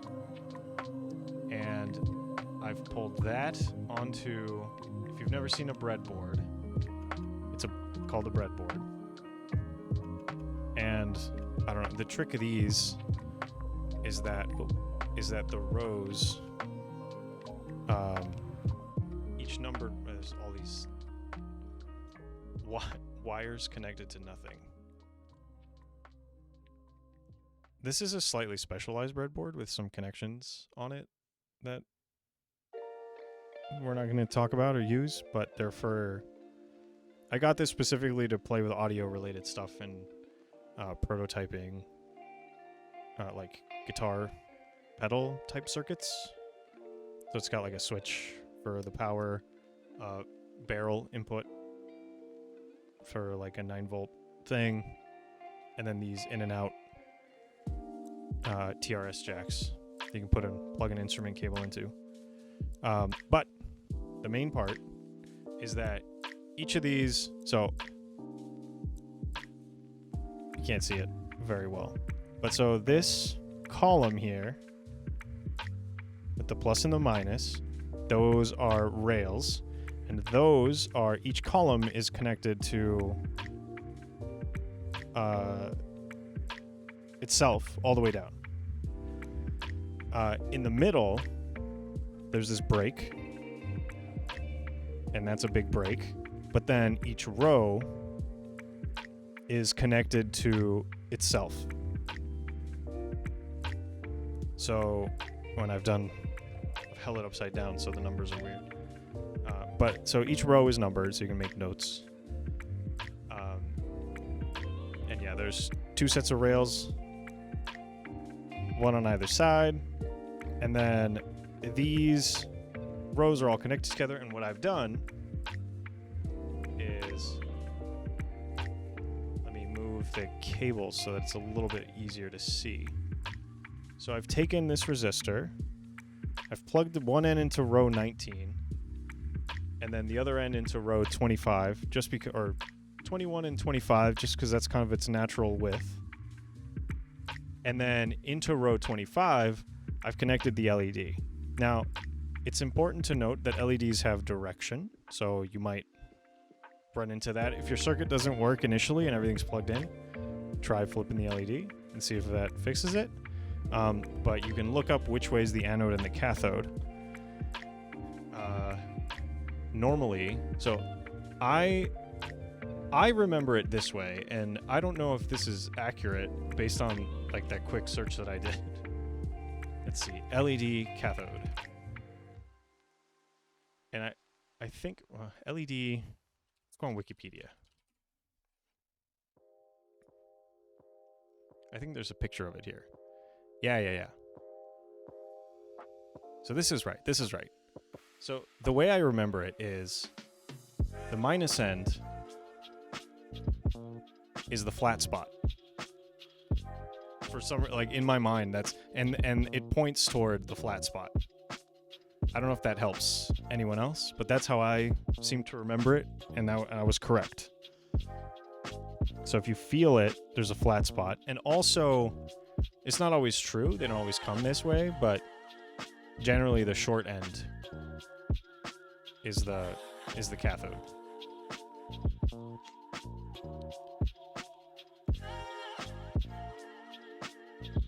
And these are then, they're magical. But yeah. So I connected this end on the breadboard to a resistor.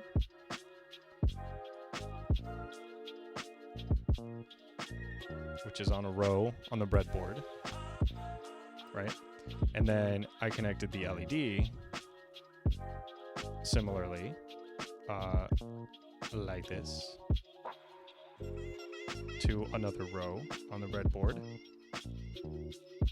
And then I guess I can not confuse the situation and get rid of this line over here. And for the most part of, let me, why is so small? Okay, there. I will fix that in a second. So back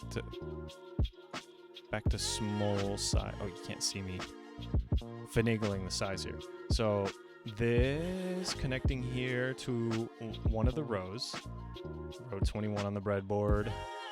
Down to row 25. The LEDs 25 and 26. Actually, they're right next to each other.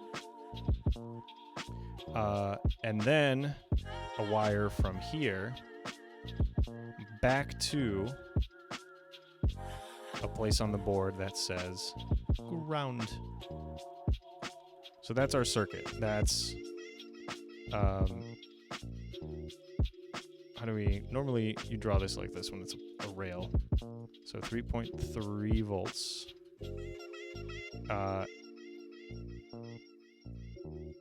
Too big. To an LED with little arrows down to ground.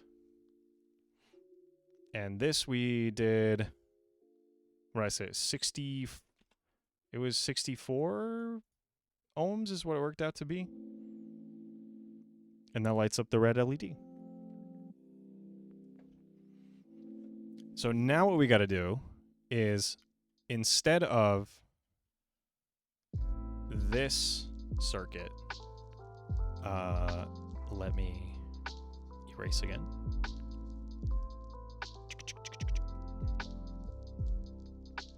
So instead of that, at a reasonable sized drawing tool, please. So instead of 3.3 volts here, generally the way that I've seen this done is, so there's a couple ways you can do this depending on your hardware. The more general way to do it is what I'm about to show you. So I won't even bother with the direct connection thing.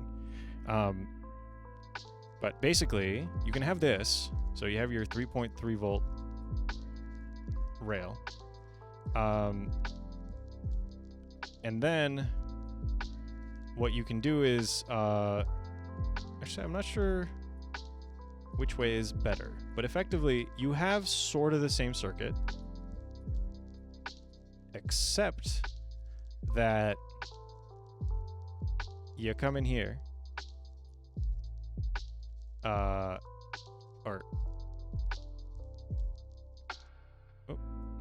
that you come in here, and you can do your GPIO right here. So that low is on and high is off. You can also do, because that's the trick, right? And this is what I was looking up earlier, is how much current can you actually get out of this GPIO? So normally these are drawn with like a little pointer. Because internally in here, when this goes low, it'll connect to ground, right? So up in here, there's like some transistor magic to connect this directly to ground. The other way you could do it, I don't recommend this. GPIO out. You could theoretically just connect it directly like this, where your IO pin is driving the output. Generally, you don't want to do that. The question then is also, you could also put it, well, you don't want to sync all of this and like directly to ground. So you could also theoretically connect it here, right? And have like, this side is the same as this side. So if you're on here, but you're kind of shorting 3.3, you're kind of doing this if you do it here. So that's wrong, right? If your IO pin is connected here, theoretically. Effectively, when it's high, you're connecting it to the same rail. So it's like a short circuit here, and you're going to draw the full current anyway. So this is straight out. Don't do this. This is fine. It can sink a lot more current than it can provide, I think. So even if this is 20 milliamps going in here, so like there should be some limit internal to the GPIO circuit that says, oh, you can't do more than like 5 milliamps or whatever. Then direct drive would not work if you need 20 milliamps. This just short circuits out the resistor, making it completely useless, effectively. So then you're drawing all the current through here, and this does nothing to limit the current. So that's out. And then connecting it as here, it can sync, you know, however many. Is there a maximum GPIO sync current?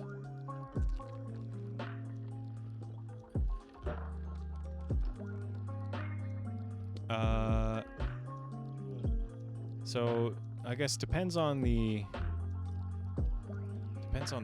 thing.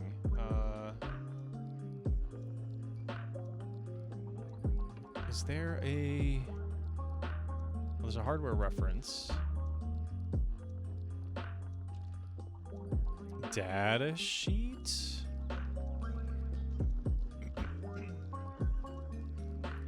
Maximum ratings. Here we go. Input power pins. Cumulative I/O output current 1500. Storage temperature. Power supply. BDD. DC characteristics. High level input current. Oh, there is some weak pull-ups.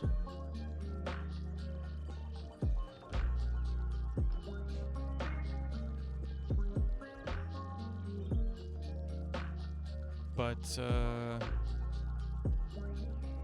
not quite what I'm looking for. This is chapter 6.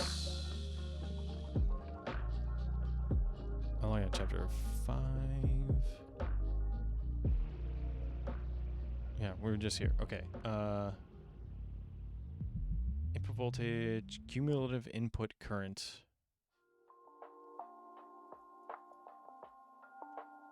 Okay.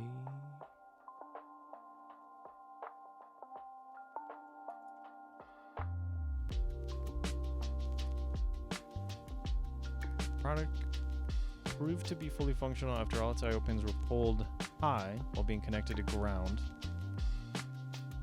for 20 consecutive hours. Okay.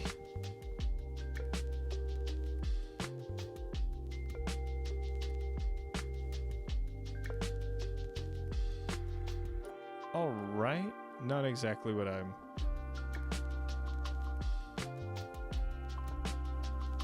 looking at. Pin overview. I think these are all just kind of logical specs, not... It's not going to give me a current thing. Well, as long as it's not that all the pins aren't drawing maximum all the time, I think we're Gucci.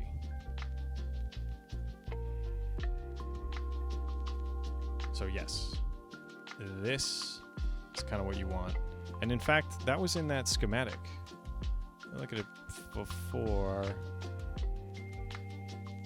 In the LED. Here, yeah.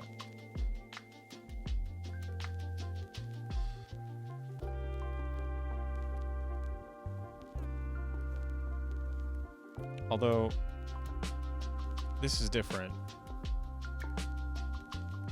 Because because this literally is the power. So maybe a bad example. And then this guy doesn't even say how it works at all. So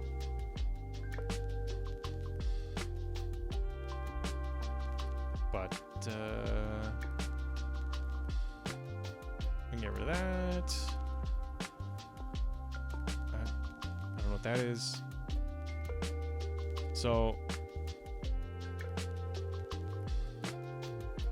it doesn't have sometimes some of these have like an internal schematic that they show you. They do not in this case.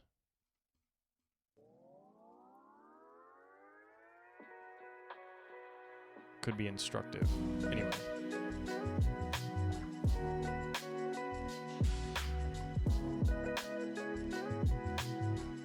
So, we picked pin 7. GPIO. Dedicated GPIO. Fallen Code shows how to install an output-only GPIO bundle. What the hell's a bundle? Dedicated GPIO is designed for CPU interaction with GPIO matrix and IO mux. Any GPIO that's... What? I just want this. 45 GPIOs. Each pin can be used as a GPIO through GPIO matrix. Blah blah blah blah blah. I said GPIO 7. Strapping pins. Probably for boot stuff, programming. Not related to what I want to do. Actually, let me move this out the way. Okay. GPIO config. USB pins, not what I care about. So we can take the hello program, which is in hello world main, hello world main.c, and how is it doing the delay? Just like this? Okay. So we'll just hook in here, and every time we'll kind of toggle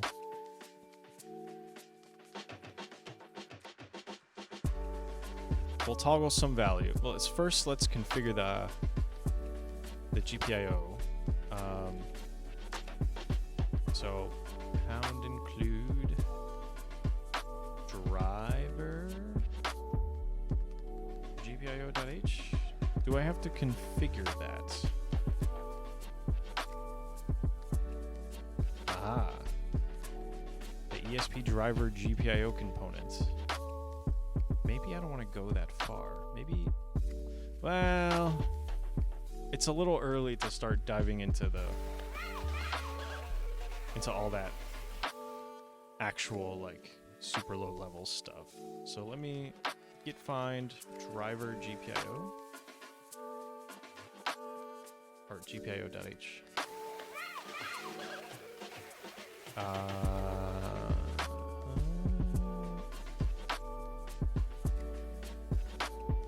GPIO HAL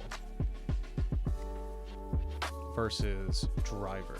I think I want HAL, but let's look at this guy.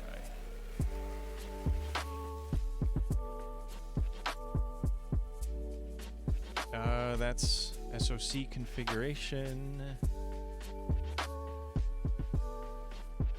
GPIO number. Pin bit mask.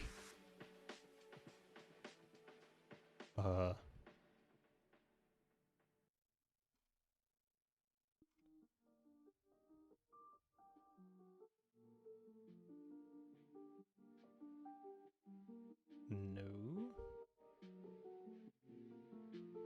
IO config. So we want to do that maybe. But this is just a header. What if I want to use the HAL?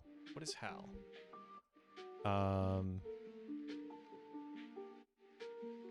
Networking API, system API, API guides. Can we do HAL? Nope, there's no HAL. Hardware abstraction. Allow you to control peripherals at different levels. Architecture low-level layer and HAL.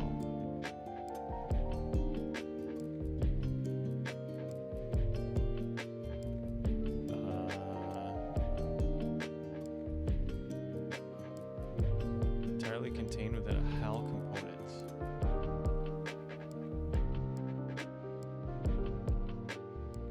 Okay. So here's a watchdog example.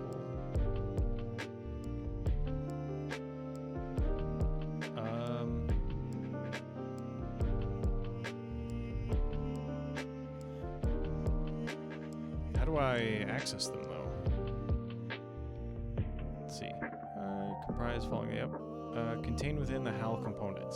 Each layer is dependent on the layer below it. Driver depends on HAL. HAL depends on LL. Files that are target specific. Have an implementation for each target. Yeah.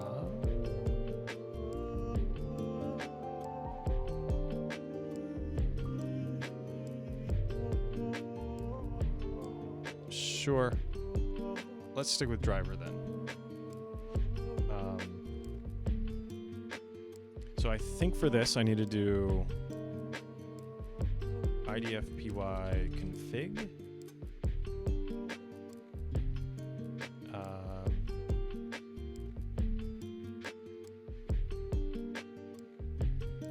Where's the config? Ccache, hints, bod, component, project, menu config. That's what I want. Menu config.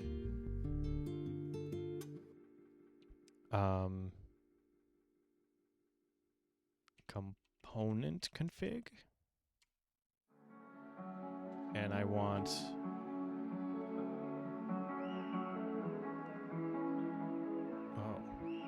there's two options here. There's driver config, but then there's ESP driver GPIO, which is what I'm looking for. Wow, there's a lot of stuff. Okay. New lib, embed TLS, free RTOS, or dump timer.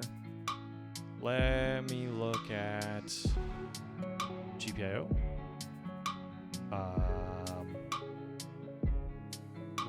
Leave.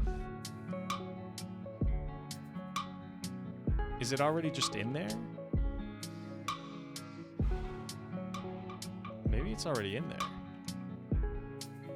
And it's just my editor LSP server is not configured properly.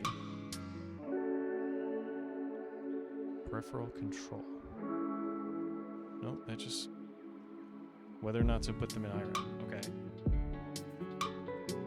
Aha. Nope. Okay. Well. Yeah, driver configs, common related, GPIO.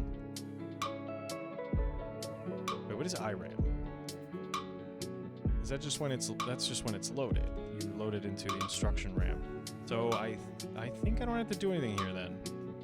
So I suppose all I need to do is get this driver pulled in.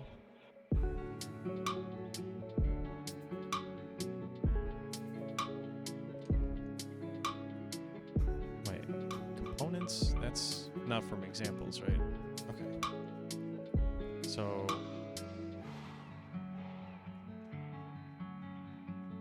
to declare that your component depends, add the following to your CMake list. Okay. So here, there's a CMake list. Priv requires We can do ESP driver GPIO. Okay, and then now we can include it. Perhaps if the build doesn't fail.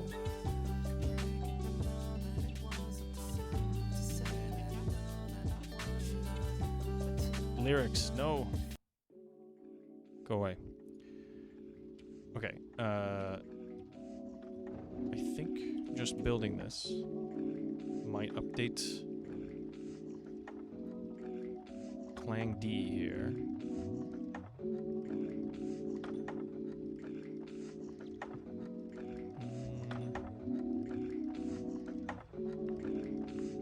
But now we want access to this stuff, but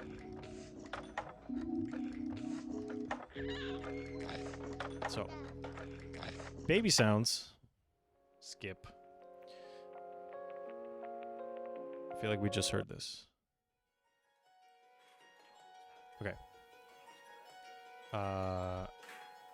Where's this config? GPIO config. We need a struct. So GPIO config T.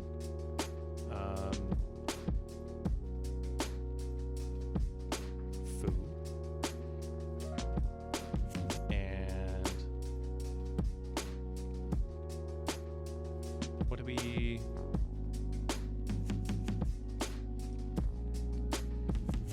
I think it has to be like this.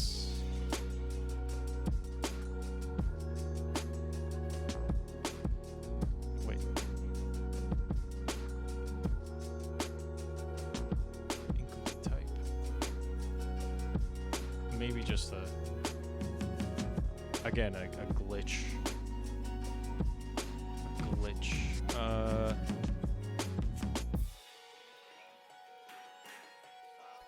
Set with bit mask. Each bit maps to a GPIO. There are up to 64 of them. Okay. So I want pin 1. Or pin 7. So that's 1 shifted up by 7. So this is pin bit mask. I'm not even sure my syntax is right here. It's very C. GPIO mode T. GPIO mode output. GPIO mode output. This is open drain. Input output open drain. Now what we're doing. I don't think we need open drain, because open drain has to do with the transistors here.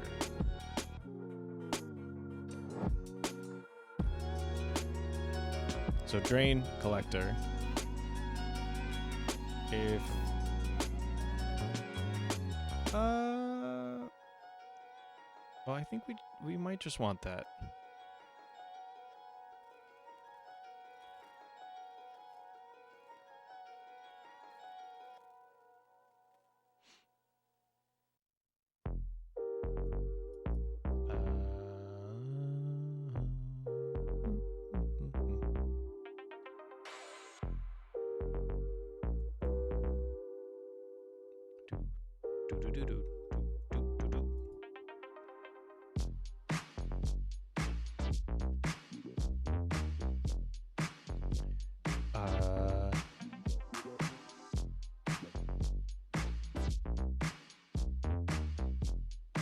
I suppose this is most useful.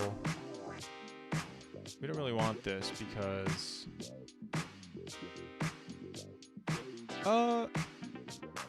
no, we could do it this way.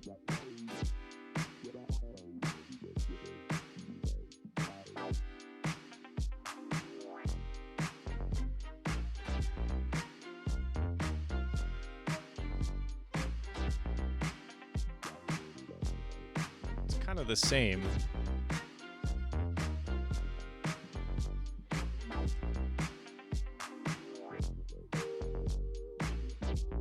Yeah.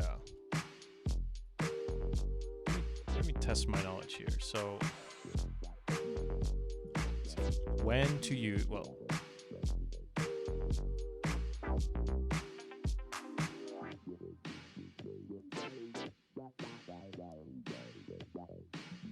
usually connected to an external pull-up resistor. Yeah, when to use open drain.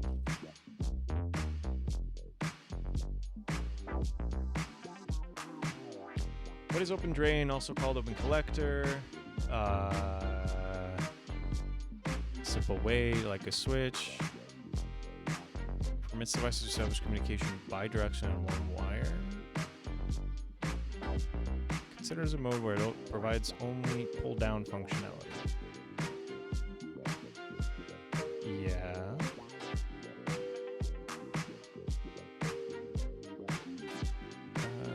Current flow. Open collector devices generally function using an external pull-up resistor.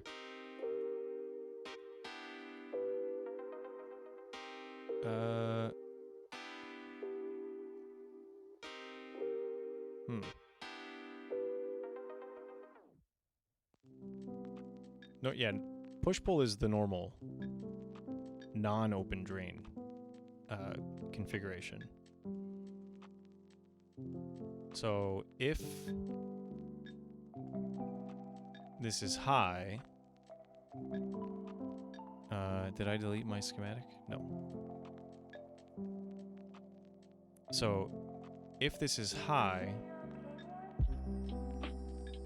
then this is connected to 3.3 volts, and theoretically no current would flow from here to here because they're at the same potential.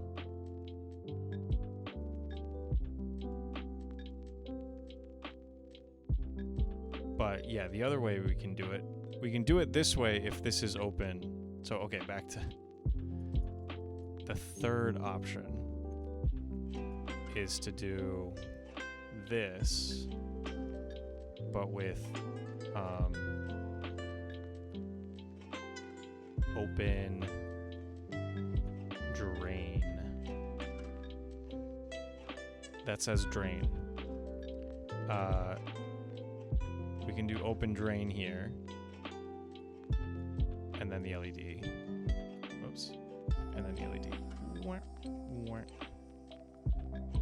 And that goes to ground. So then when this is high, then it's open, which means this is not connected, and so current should flow this way. But if it is connected, then this kind of gets shorted to ground, as it were. So it'll skip over here and go, yeah. I think. Right, because otherwise, this tries to push to 3.3, which is fine, but then it pulls to ground.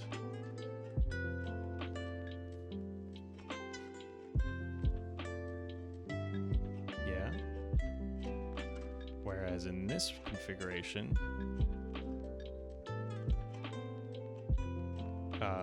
if the LED,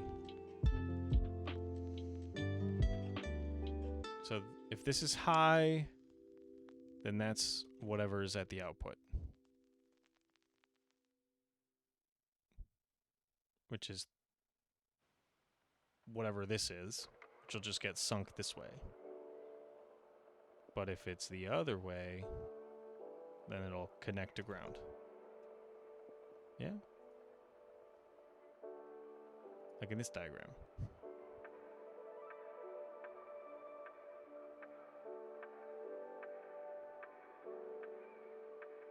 So it's connected here. Cool. So, do we want open drain then? Open drain, pull up LED.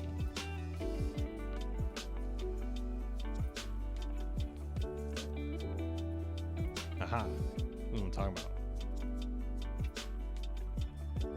What's the question?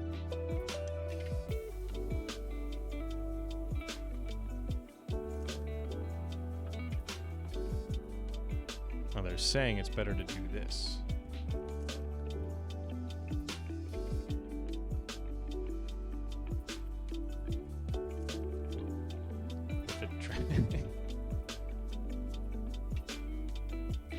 I'm not going to be doing this.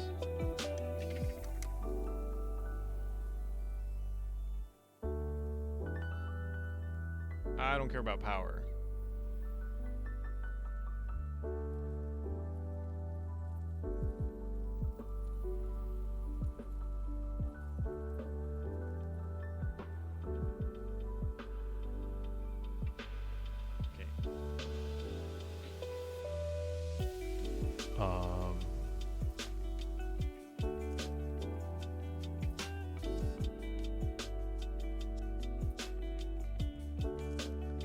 I guess I don't want to fry my stuff.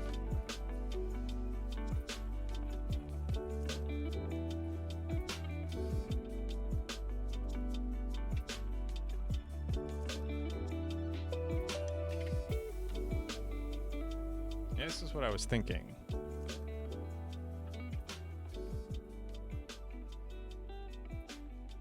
Yeah, LED output. Or datasheet.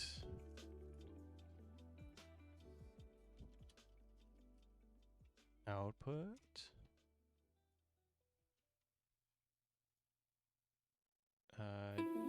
DC characteristics.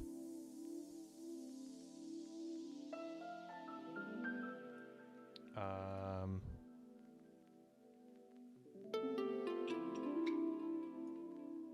28 milliamps. Max sync current.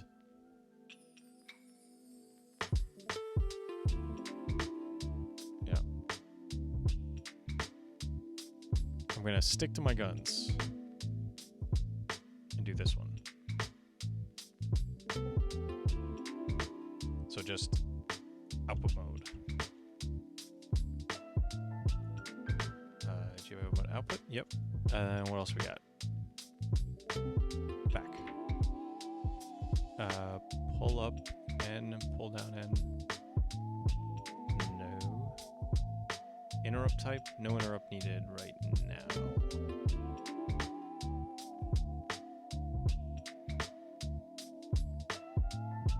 Okay. GPIO pin reg. What is this? Pin reg.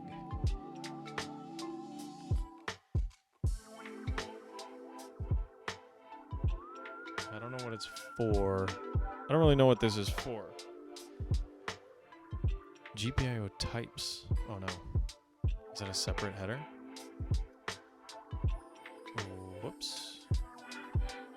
GPIO types. That's from the HAL. So it should already be included, one would hope.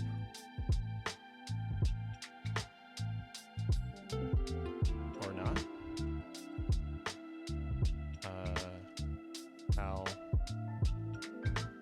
GPIO types.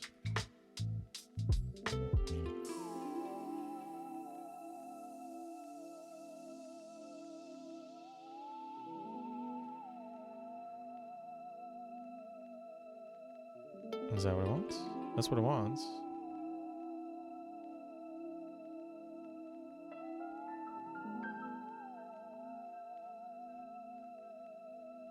So there should be a config function.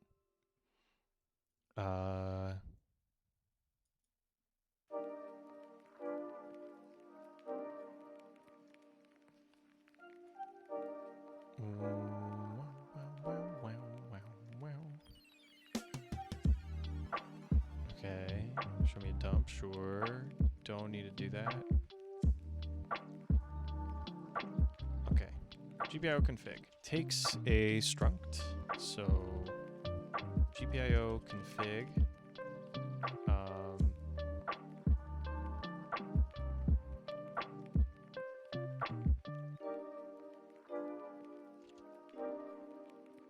Boop. I suppose we can check for error, so ESP error, ESP RT error. if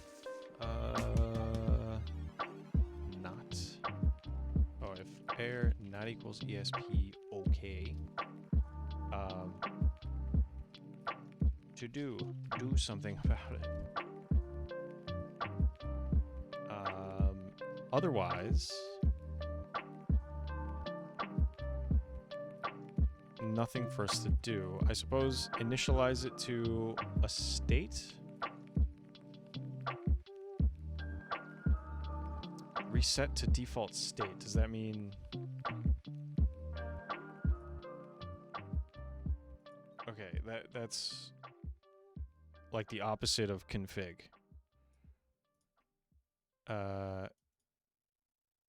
Interrupt type, interrupt enable, disable, set level.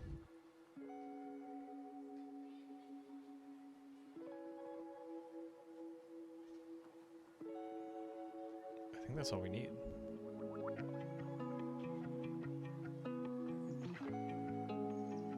Yeah, set level.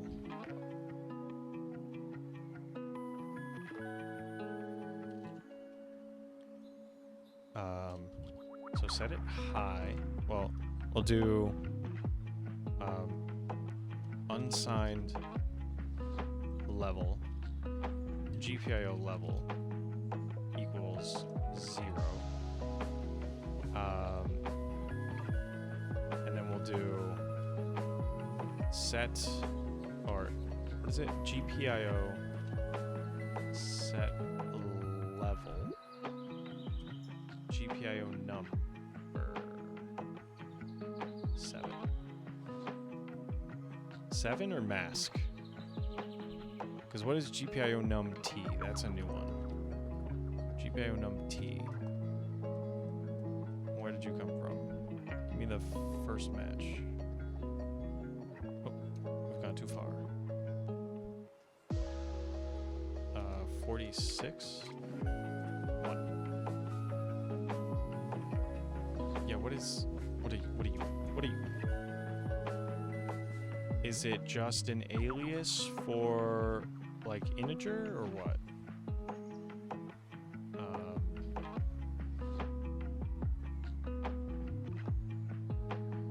GPIO num t? GPIO num equals 7. Question is, what are you?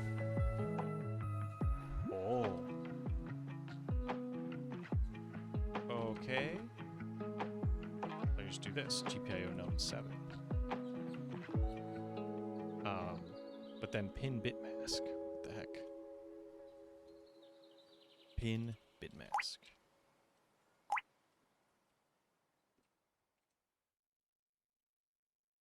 So that's just one shifted by the pin. Okay. Right, that's what we thought. So, but it's GPIO num 7. So one shifted up by that amount. And fine, we'll do what they do.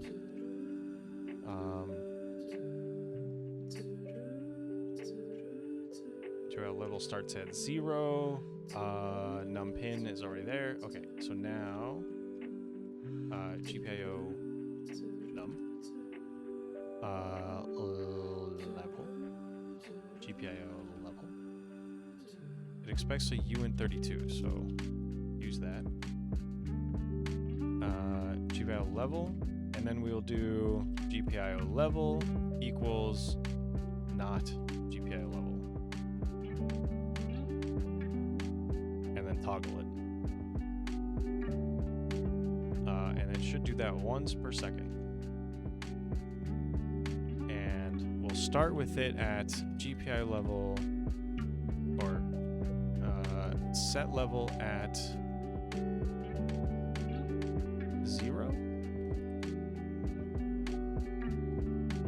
And then we'll toggle it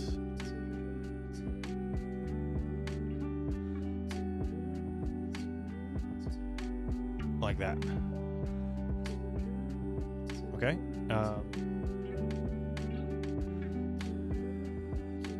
I don't have an oscilloscope, but mean, I do. It's over there, but it's not here. I haven't used it in a while. I also have a Logic Pro, but we want to use an LED. So, let me move this over here.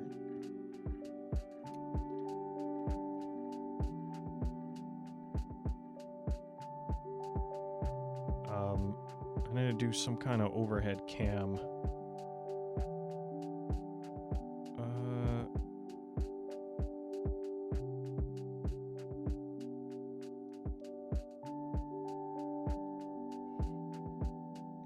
I'm not going to do that with my phone with no notice.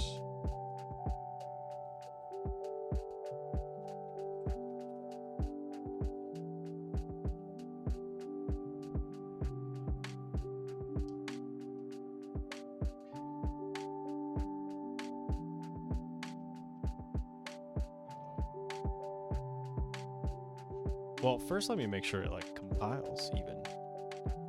So I'll get rid of that. IDF build.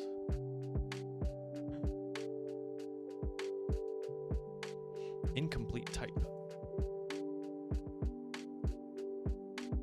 Whence the definition of this structure, or how is it supposed to be used?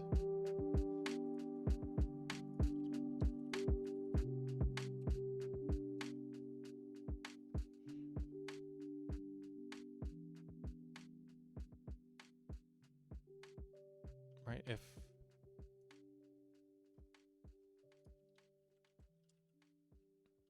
GPIO config T, it's right here. It's not.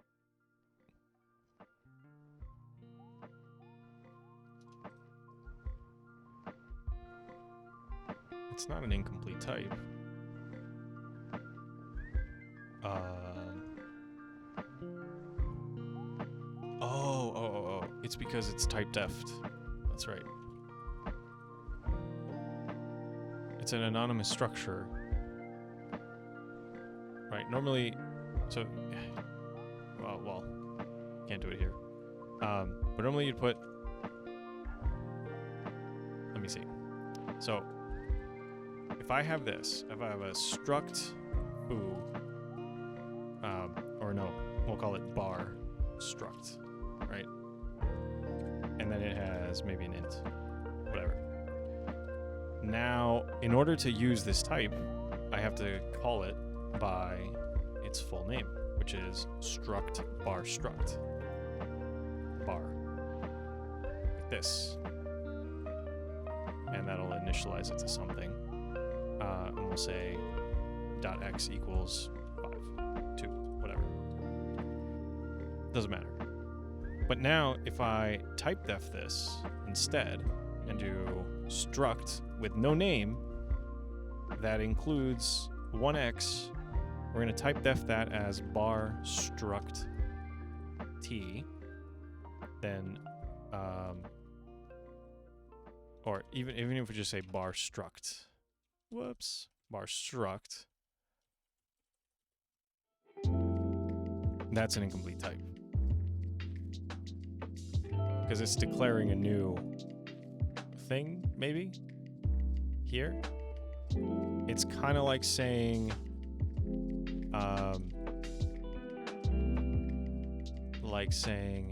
this.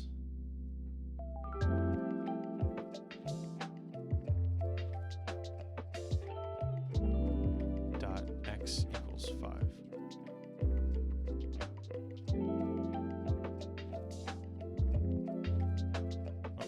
Like this. And then calling it bar. But then we never put anything in here. So it's kind of like this. Anyway. If it's type def to this, we don't use the struct bit. Okay. Now, give it another shot.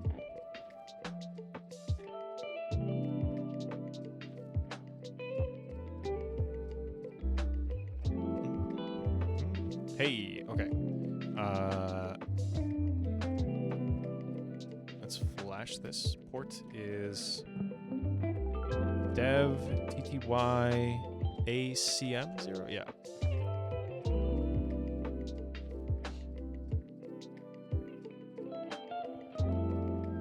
Now, the moment of truth. Oh, I need another wire.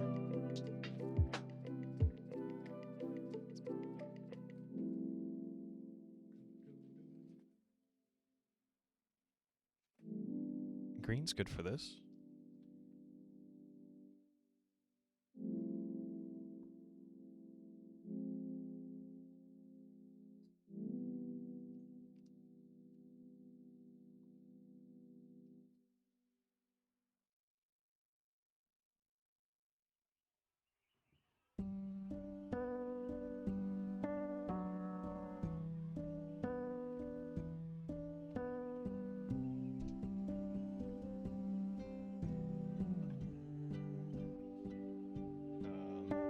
Now the question is, where's pin 7? I was looking at where's the picture? Where's the picture? So we got, it's actually labeled, it's above. Okay, so it's not mislabeled, it just is.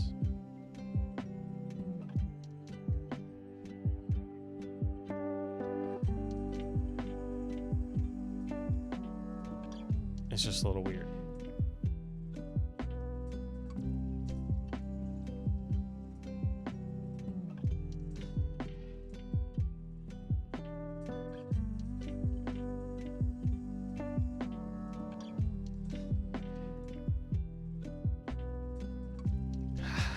All right, time to show you.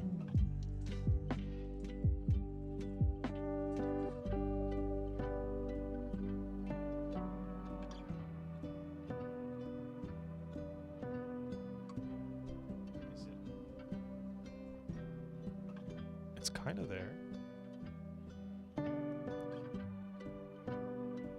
I'm bad at moving this around. Let me make it match my perspective. And I can turn off the ring lightiness. There it goes.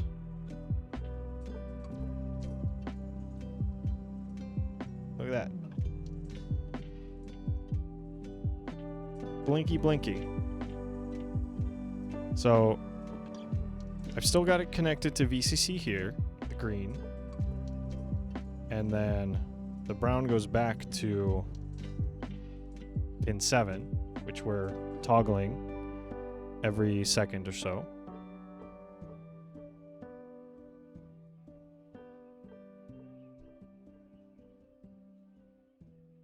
And that matches our little circuit. The delay is when it reboots after the 10 seconds or whatever have passed.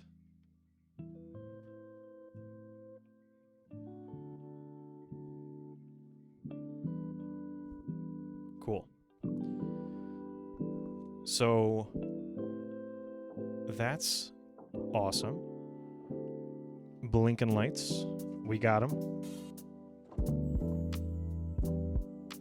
And yeah, the Stack Overflow thing was right. This is not the most power efficient way to do it, but to get more power efficient, you need another transistor, which we're not going to do. But we've got Blinky, which means we can upload custom code. And we know how to pull in our dependencies, which is rad. I think I'll stick to the high level driver stuff. I won't try to go too into the HAL initially, maybe, unless we have to do some kind of bit banging if something's not available, but I suspect everything's going to be Everything's going to be available.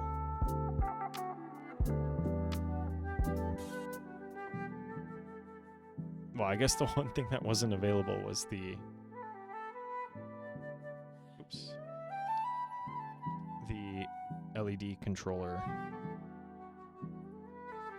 for the RGB.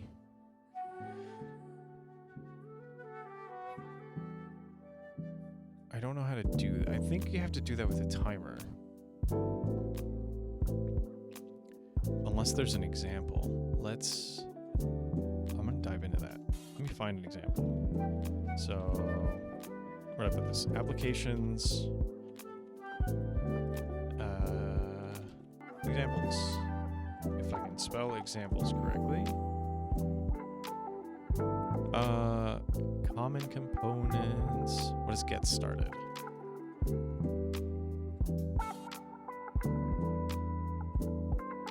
Hey, there's a blink in there. Good God.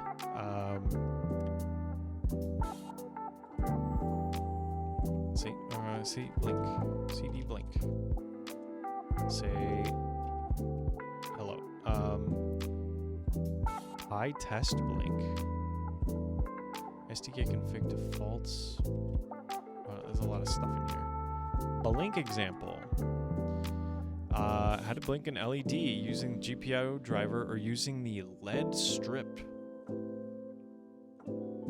If it's addressable.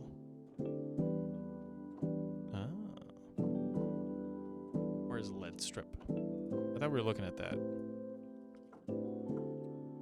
Did we look at that?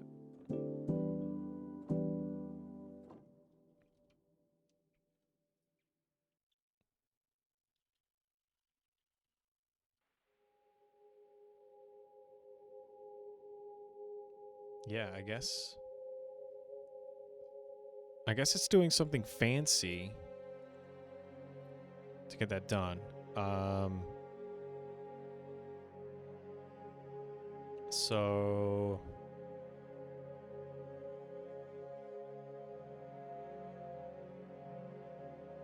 you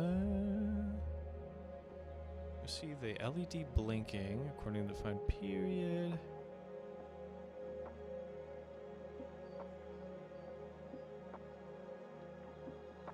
Wait a minute. Pixel number. I guess it has 3 pixels. Did I get rid of that data sheet? Oh no. Oh well. Bring it back. This guy.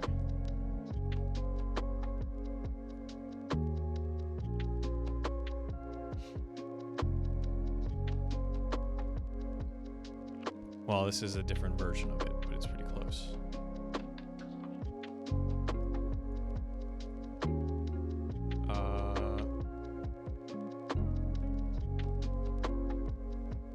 Writing programs,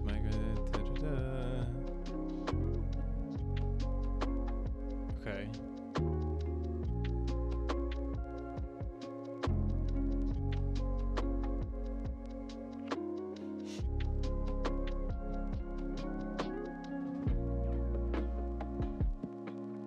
So it's not really a... You don't tell it an address, you just... So what is up with it? Components... I was just looking at it. At this. I'm just looking at it with Emacs. So... main... Blink... Do nothing, please. And also take a look at this IDF component. Expressive LED strip. Where is that? Git find LED strip.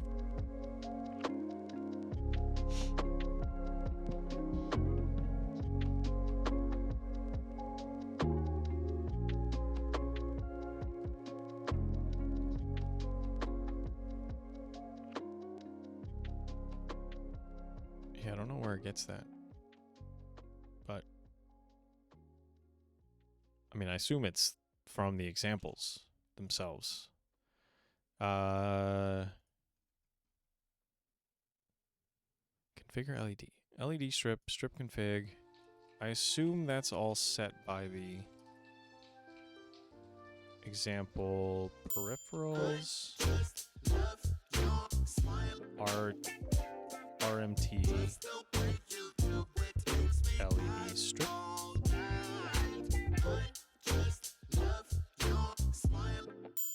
So here's an example. Yeah, I was looking at this before. So it's doing some fancy encoding stuff.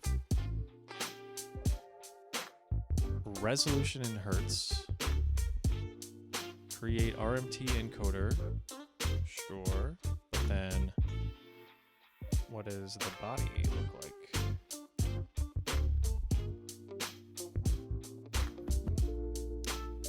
There's an RMT encoder.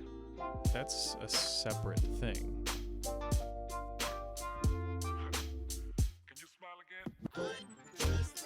Yeah, RMT encoder. What does it do? That was the wrong one. Encode LED strip. So there's this encoder. Go to handle to a channel. Presumably for the encoder. To set up set of pins, maybe? Don't know. And we got a bunch of data.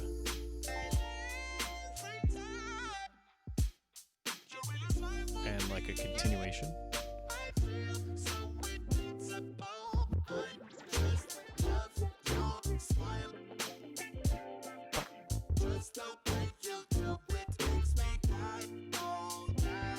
Like vocoders. Pretty cool.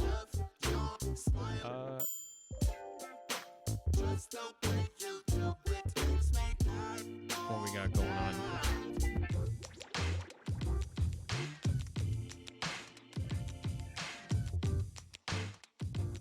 A bytes encoder. Oh, what the heck is that? What is container of? This is new to me. Container of.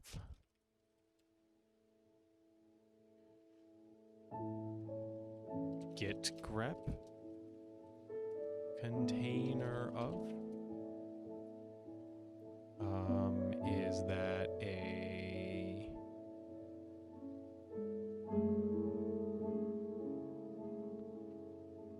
Is that a new thing?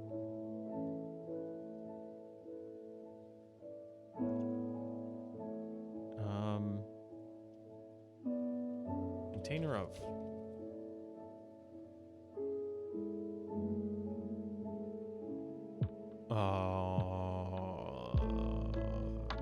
Okay, so it's not a standard thing.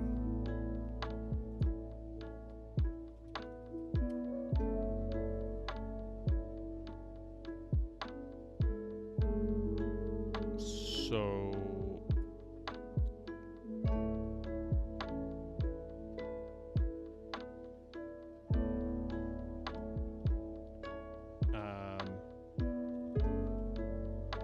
CPP reference .com I should have typed. Container of. Nope.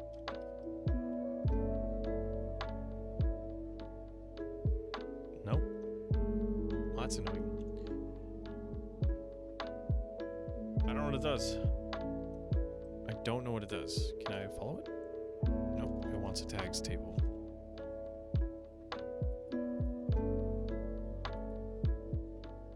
Well, so here's this. Oh, it's in cdefs. Cdefs.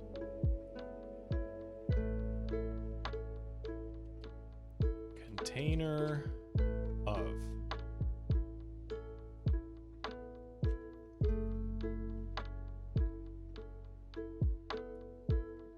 Const.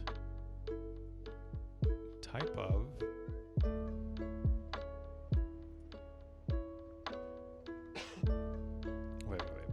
So how's this used? Wait.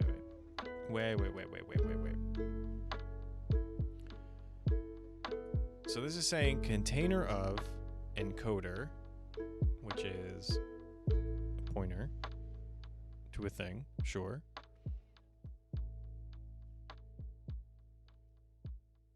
Which is then translated into a paren expression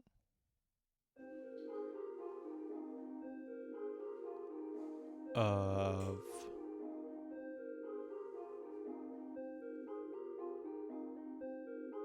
is this initializing the struct?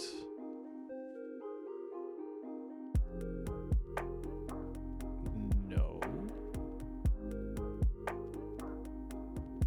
I'm confused.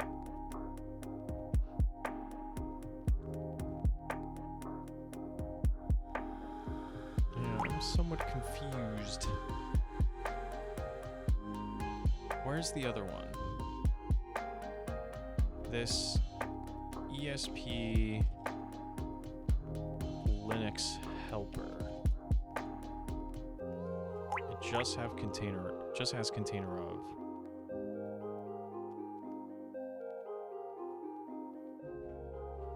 Yeah, so all it does, it takes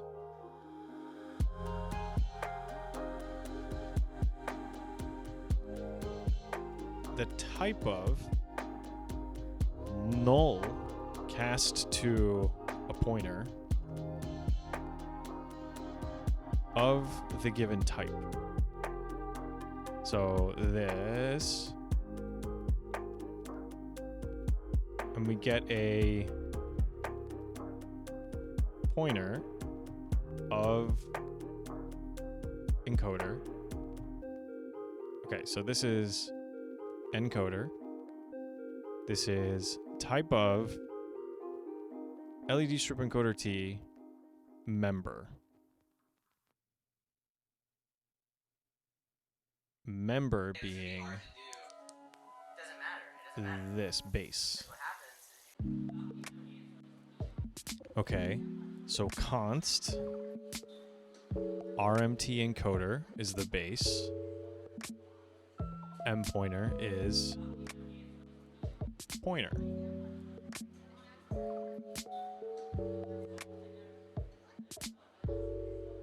Okay, so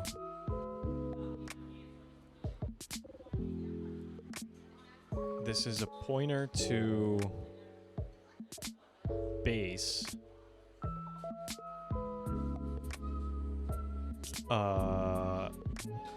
at encoder, sure. And then we say type star, which is again encoder T, yeah, or LED strip encoder T, and then take that minus the offset of that, which I think in this case is 0.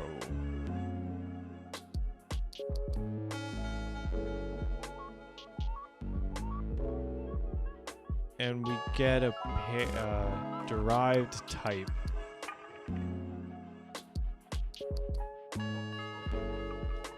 Apropos container of. Nothing appropriate. Okay, so what the hell is container of BSD? No. Container, free BSD container of macro.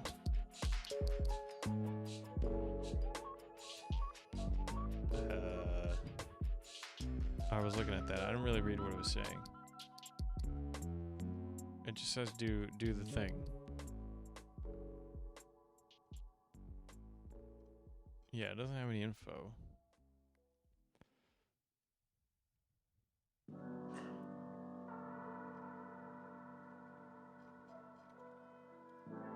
Okay, so it's just that's it. That's all the change. So The magical container of macro.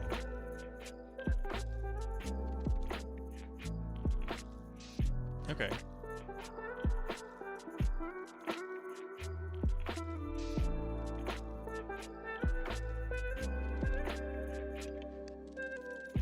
The macro will then expand to a new address pointing to the container which accommodates the respective member.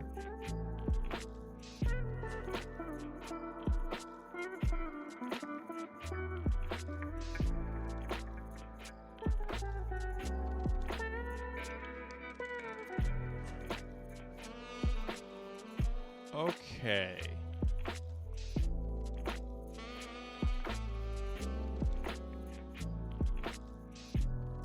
Container.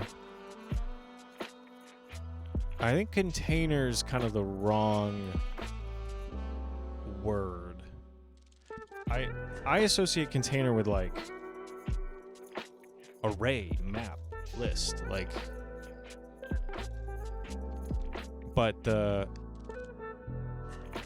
container of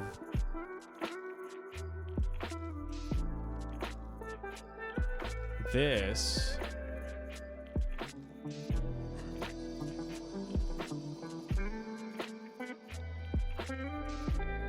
wait.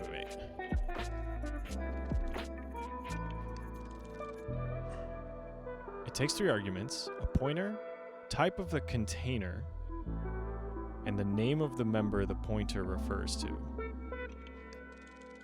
So in our example,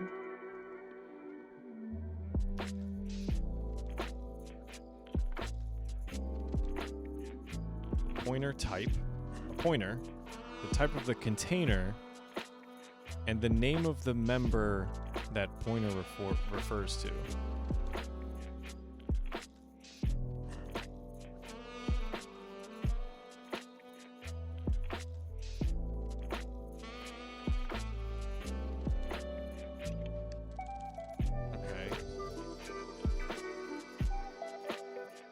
The macro will then expand to a new address pointing to the container, which accommodates the respective member.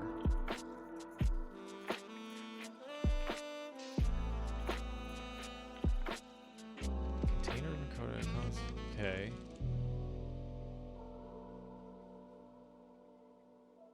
Why though?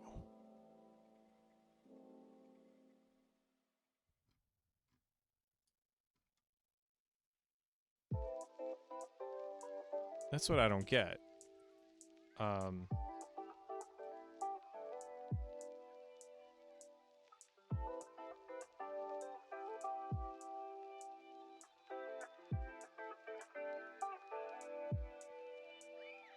does the encoder handle? Like what is this?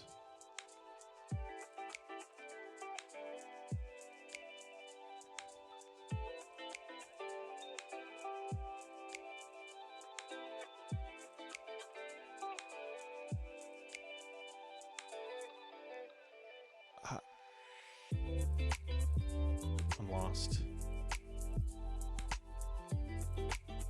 New encoder.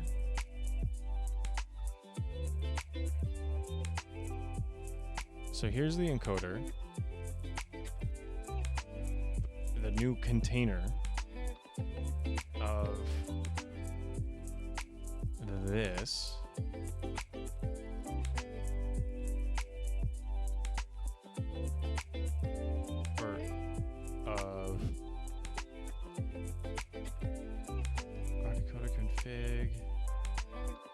Bytes encoder.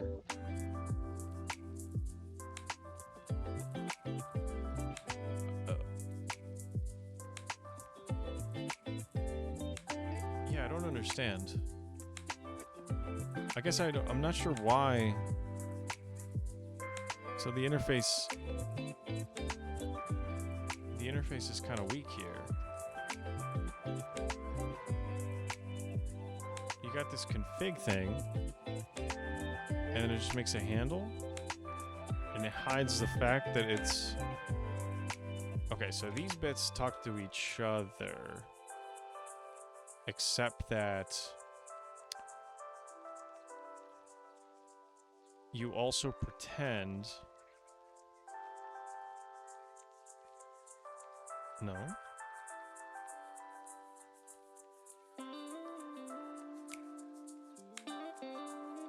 LED strip, RMT config. Where's encoder?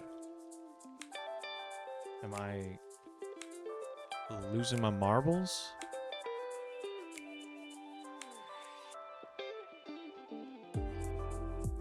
Blink, LED strip backend.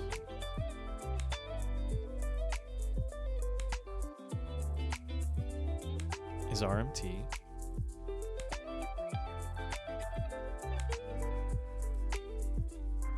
Well, and then what do we do? We got a strip config.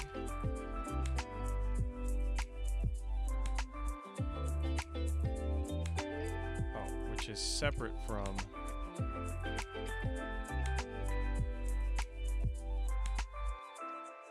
Where the hell is LED strip.h?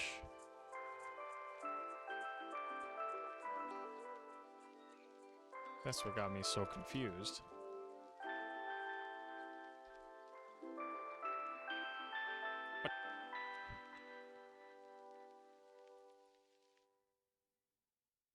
What?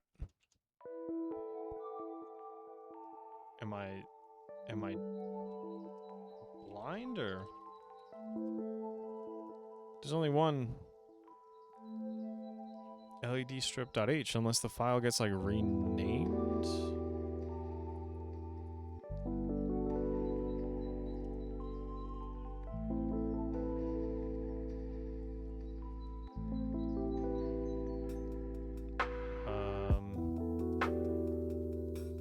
Yeah, I'm at a loss on that one.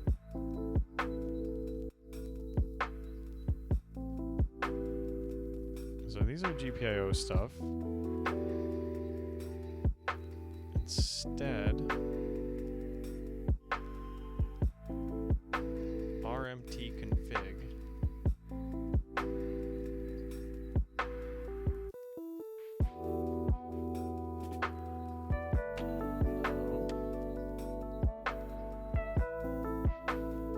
Encoder.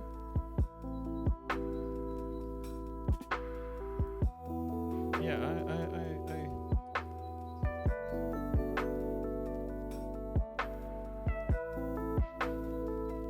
yeah, I don't know what to say. As far as I know, there's no way to do the thing. Unless it renames.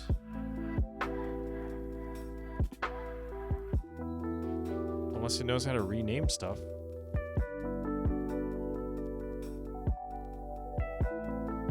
So I guess let me see it. Blink example, CD examples. Where was it? Get started. Blink.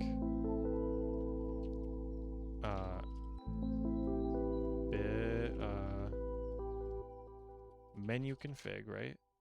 That brings up the UI.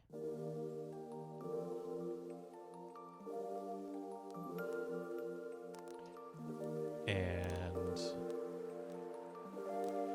example config. Blink LED type LED strip. Backend RMT. 48. Blink GPIO number 0 to 33. No, but it's at 48. Wait, so how to... What?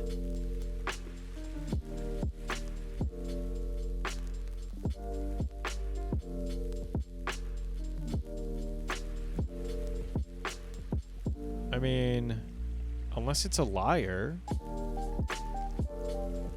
But I think it is at 48. Why wouldn't it be? I mean, unless they're lying, but... So here's that. Obviously this is not the right config.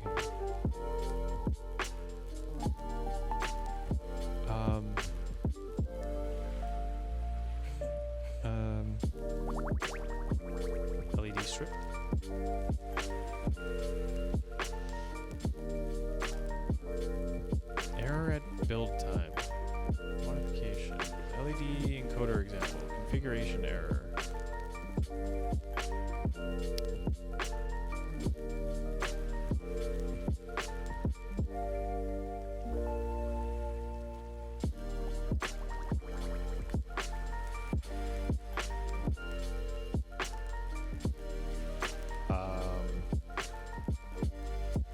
So what was it set to before? 5? Something like that.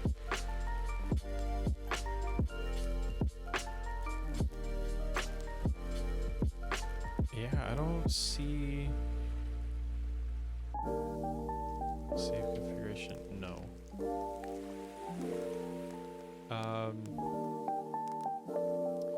ESP IDF onboard RGB LED ESP32S3 dev kit C.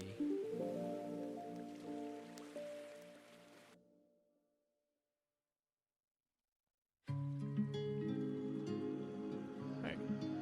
Does somebody know how to control this stupid thing? It's a NeoPixel LED.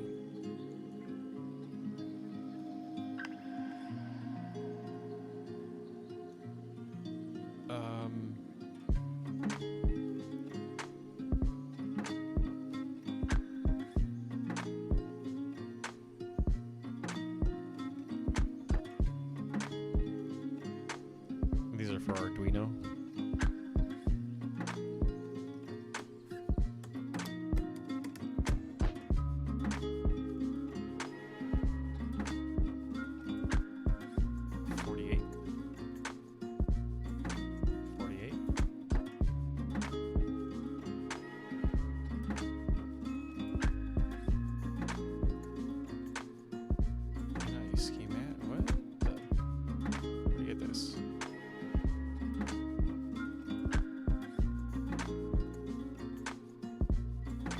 Okay, maybe I do need to find the schematic for that board.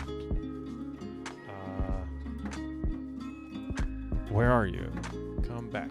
So, if I search for ESP32 in my purchase history, I get a couple of things.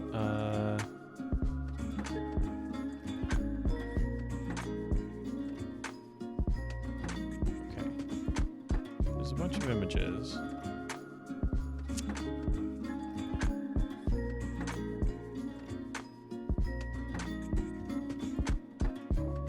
Download tool mode, something.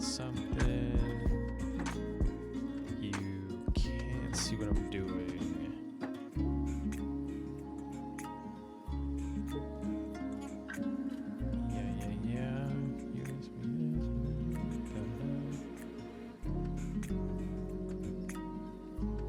Type power supply. Oh, this in the picture I showed before, they just blanked out the LED. They're just not there.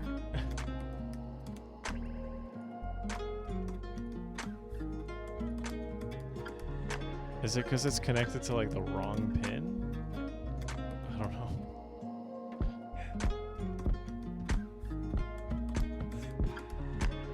Let's see.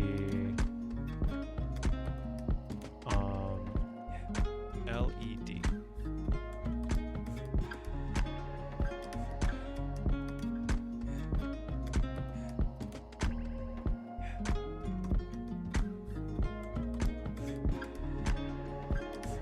It's on pin 48, not 38, according to somebody from Canada.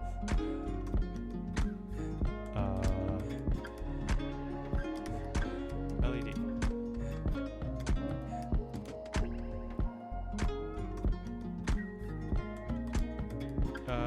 NeoPixel. Yeah. Use the NeoPixel. Is this... Yeah, more Arduino stuff. Okay. Yeah, I can show you this. I don't... RGB LED to interface with ESP Home. Yeah, LED strip is how it's using it. I don't know. Oh, wait a minute. Yeah, no documentation provided. So yeah, I don't know what this is all about. That's so strange. But here we are.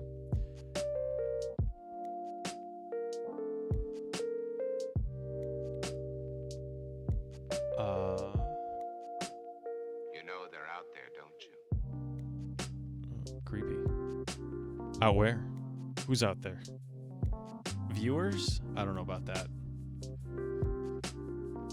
Nobody watches this. Nobody wants to see any of this. Okay. You know what? I should start. If I'm going to do this, I could do a game stream. Maybe later.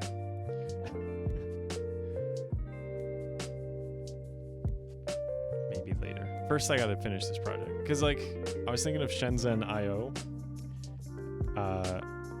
It's actually mostly what we're doing here, but, you know, with design to it. And so we know exactly what we need to do and what the goal is. But yeah, so we've gotten Blinky. We are Blinky. Oh, the tags are all wrong, though. Whoops. Embedded.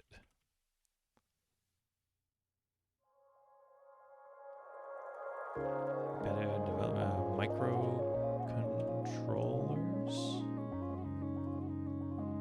Yeah.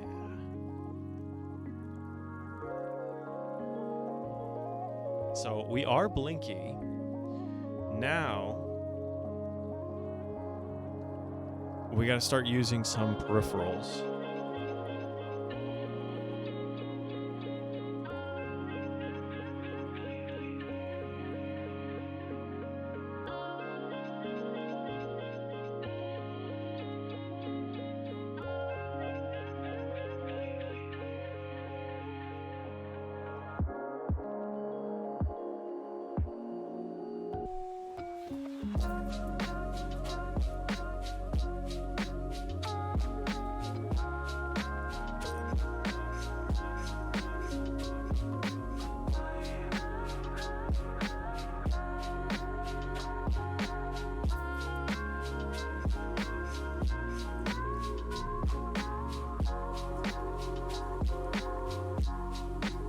Do that later, but I've got this. Maybe the next thing is to do the capacitive soil moisture sensor V1.2, which I think is purely analog. So we'll do some ADC conversion and try to figure out what the heck trying to do. So that's one thing. The other thing that I want to do, I guess before I do that,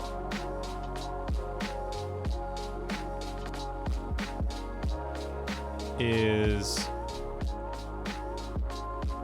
I want to configure, at some point I'll need to do Wi-Fi, but we don't have to go that fast or, you know, go that hardcore.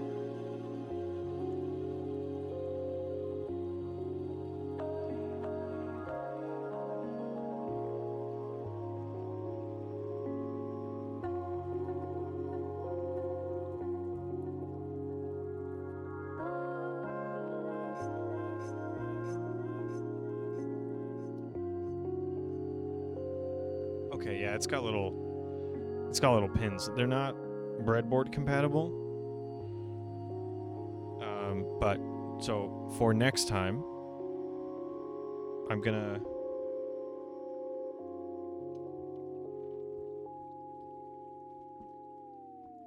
take this, and then I'm gonna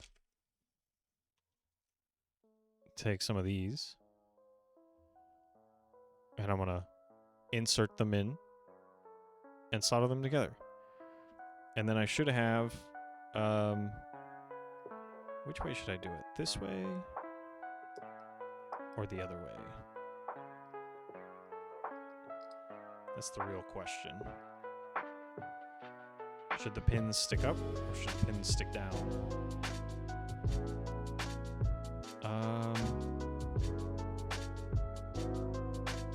Let's see, what would up look like? So it look kind of like this.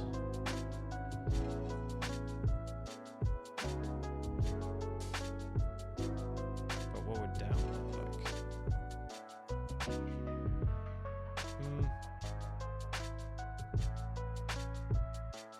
Maybe up is the way to go.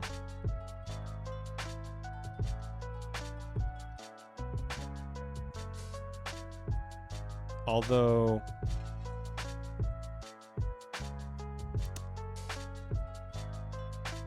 if we go up, the headers would be in the way. Well,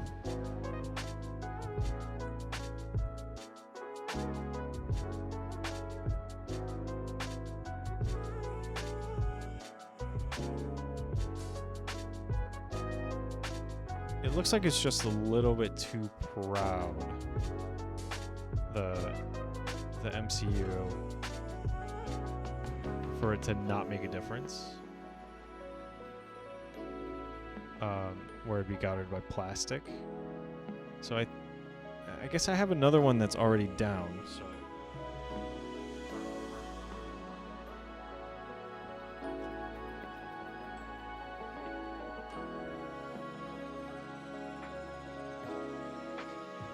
maybe that's my answer.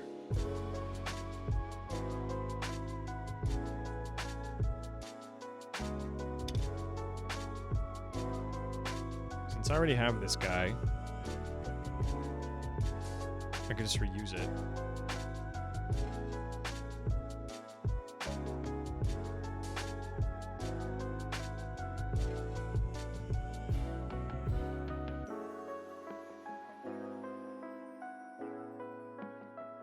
Yeah. I could just reuse this. That would work. How did I do this? Ooh. Heat shrink? I had? I don't know I had any. Oh, yeah. Yeah, so I do have a little bit of that. So I could, I could do this. I could just reuse this guy. It just has this plugged into it. The problem, though, is that the headers are not that readily accessible because it's on the proto board. So I don't think the jumper wires would stick on that. I'd have to do soldering. Oh boy. And then I don't think it fits well on a breadboard, unfortunately. Which would be the best alternative.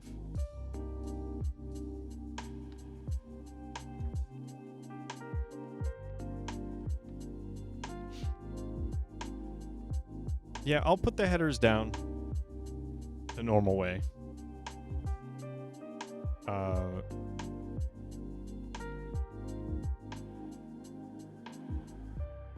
Yeah, and then play with it that way, or no? I'll do it upside down for this one, since I have another one where they're normal. And I can use this to show and connect stuff without dealing with the breadboard. Or the proto board.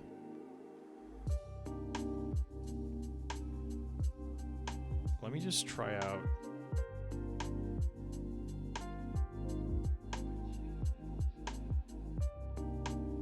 If I kind of mock up the spacing on the breadboard.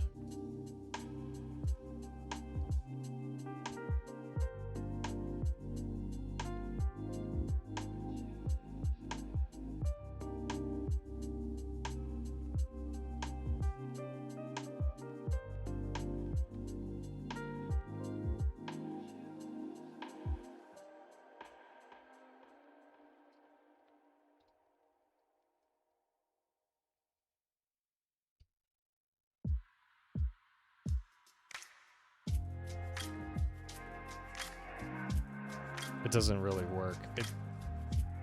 It fits, I think. I'd have to see once it's actually soldered in.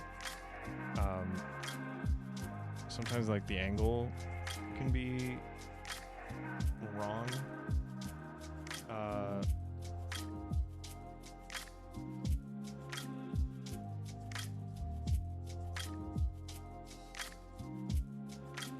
Like I'll solder it on while it's on the breadboard.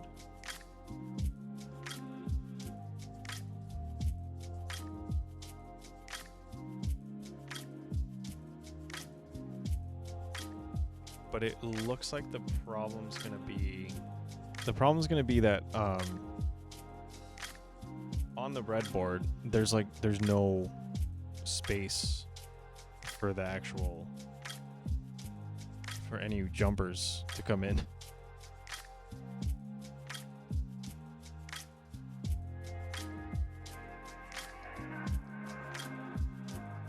Right. So it looks like this. Kind of. I don't know. I don't think you can tell. But like there's literally one slot along one side, and it's just too wide.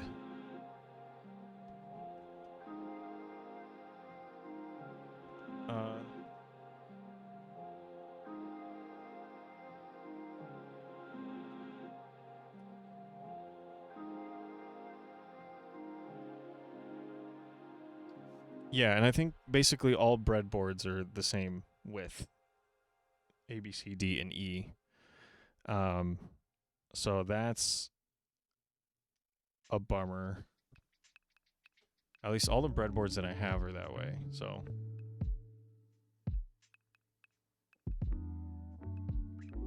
Yeah, I don't know. So I think this one, I'll solder it on the other side.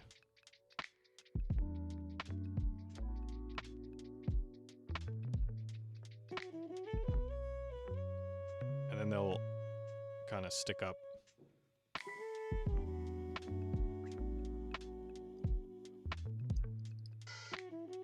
So it'll be out like this.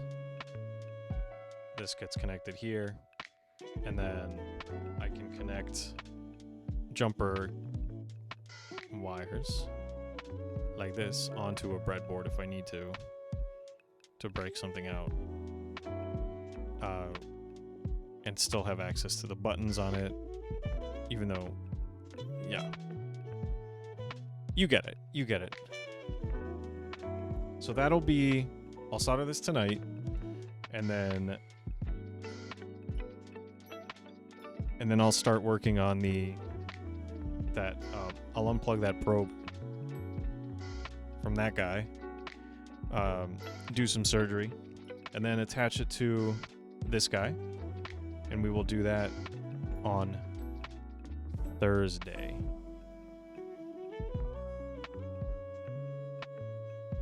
But for now, I think that's it. I'll end it a little early. Yeah, come back on Thursday, and we'll start doing some. I think that thing is I²C. Gotta look it up again. Get the data sheets pulled up. But we're gonna be reading some temperatures and some humidities on Thursday. Today's Tuesday. On Thursday. And I might be on tomorrow if I decide I want to stream like a game, but I wouldn't hold my breath on that. I've got other work to do. So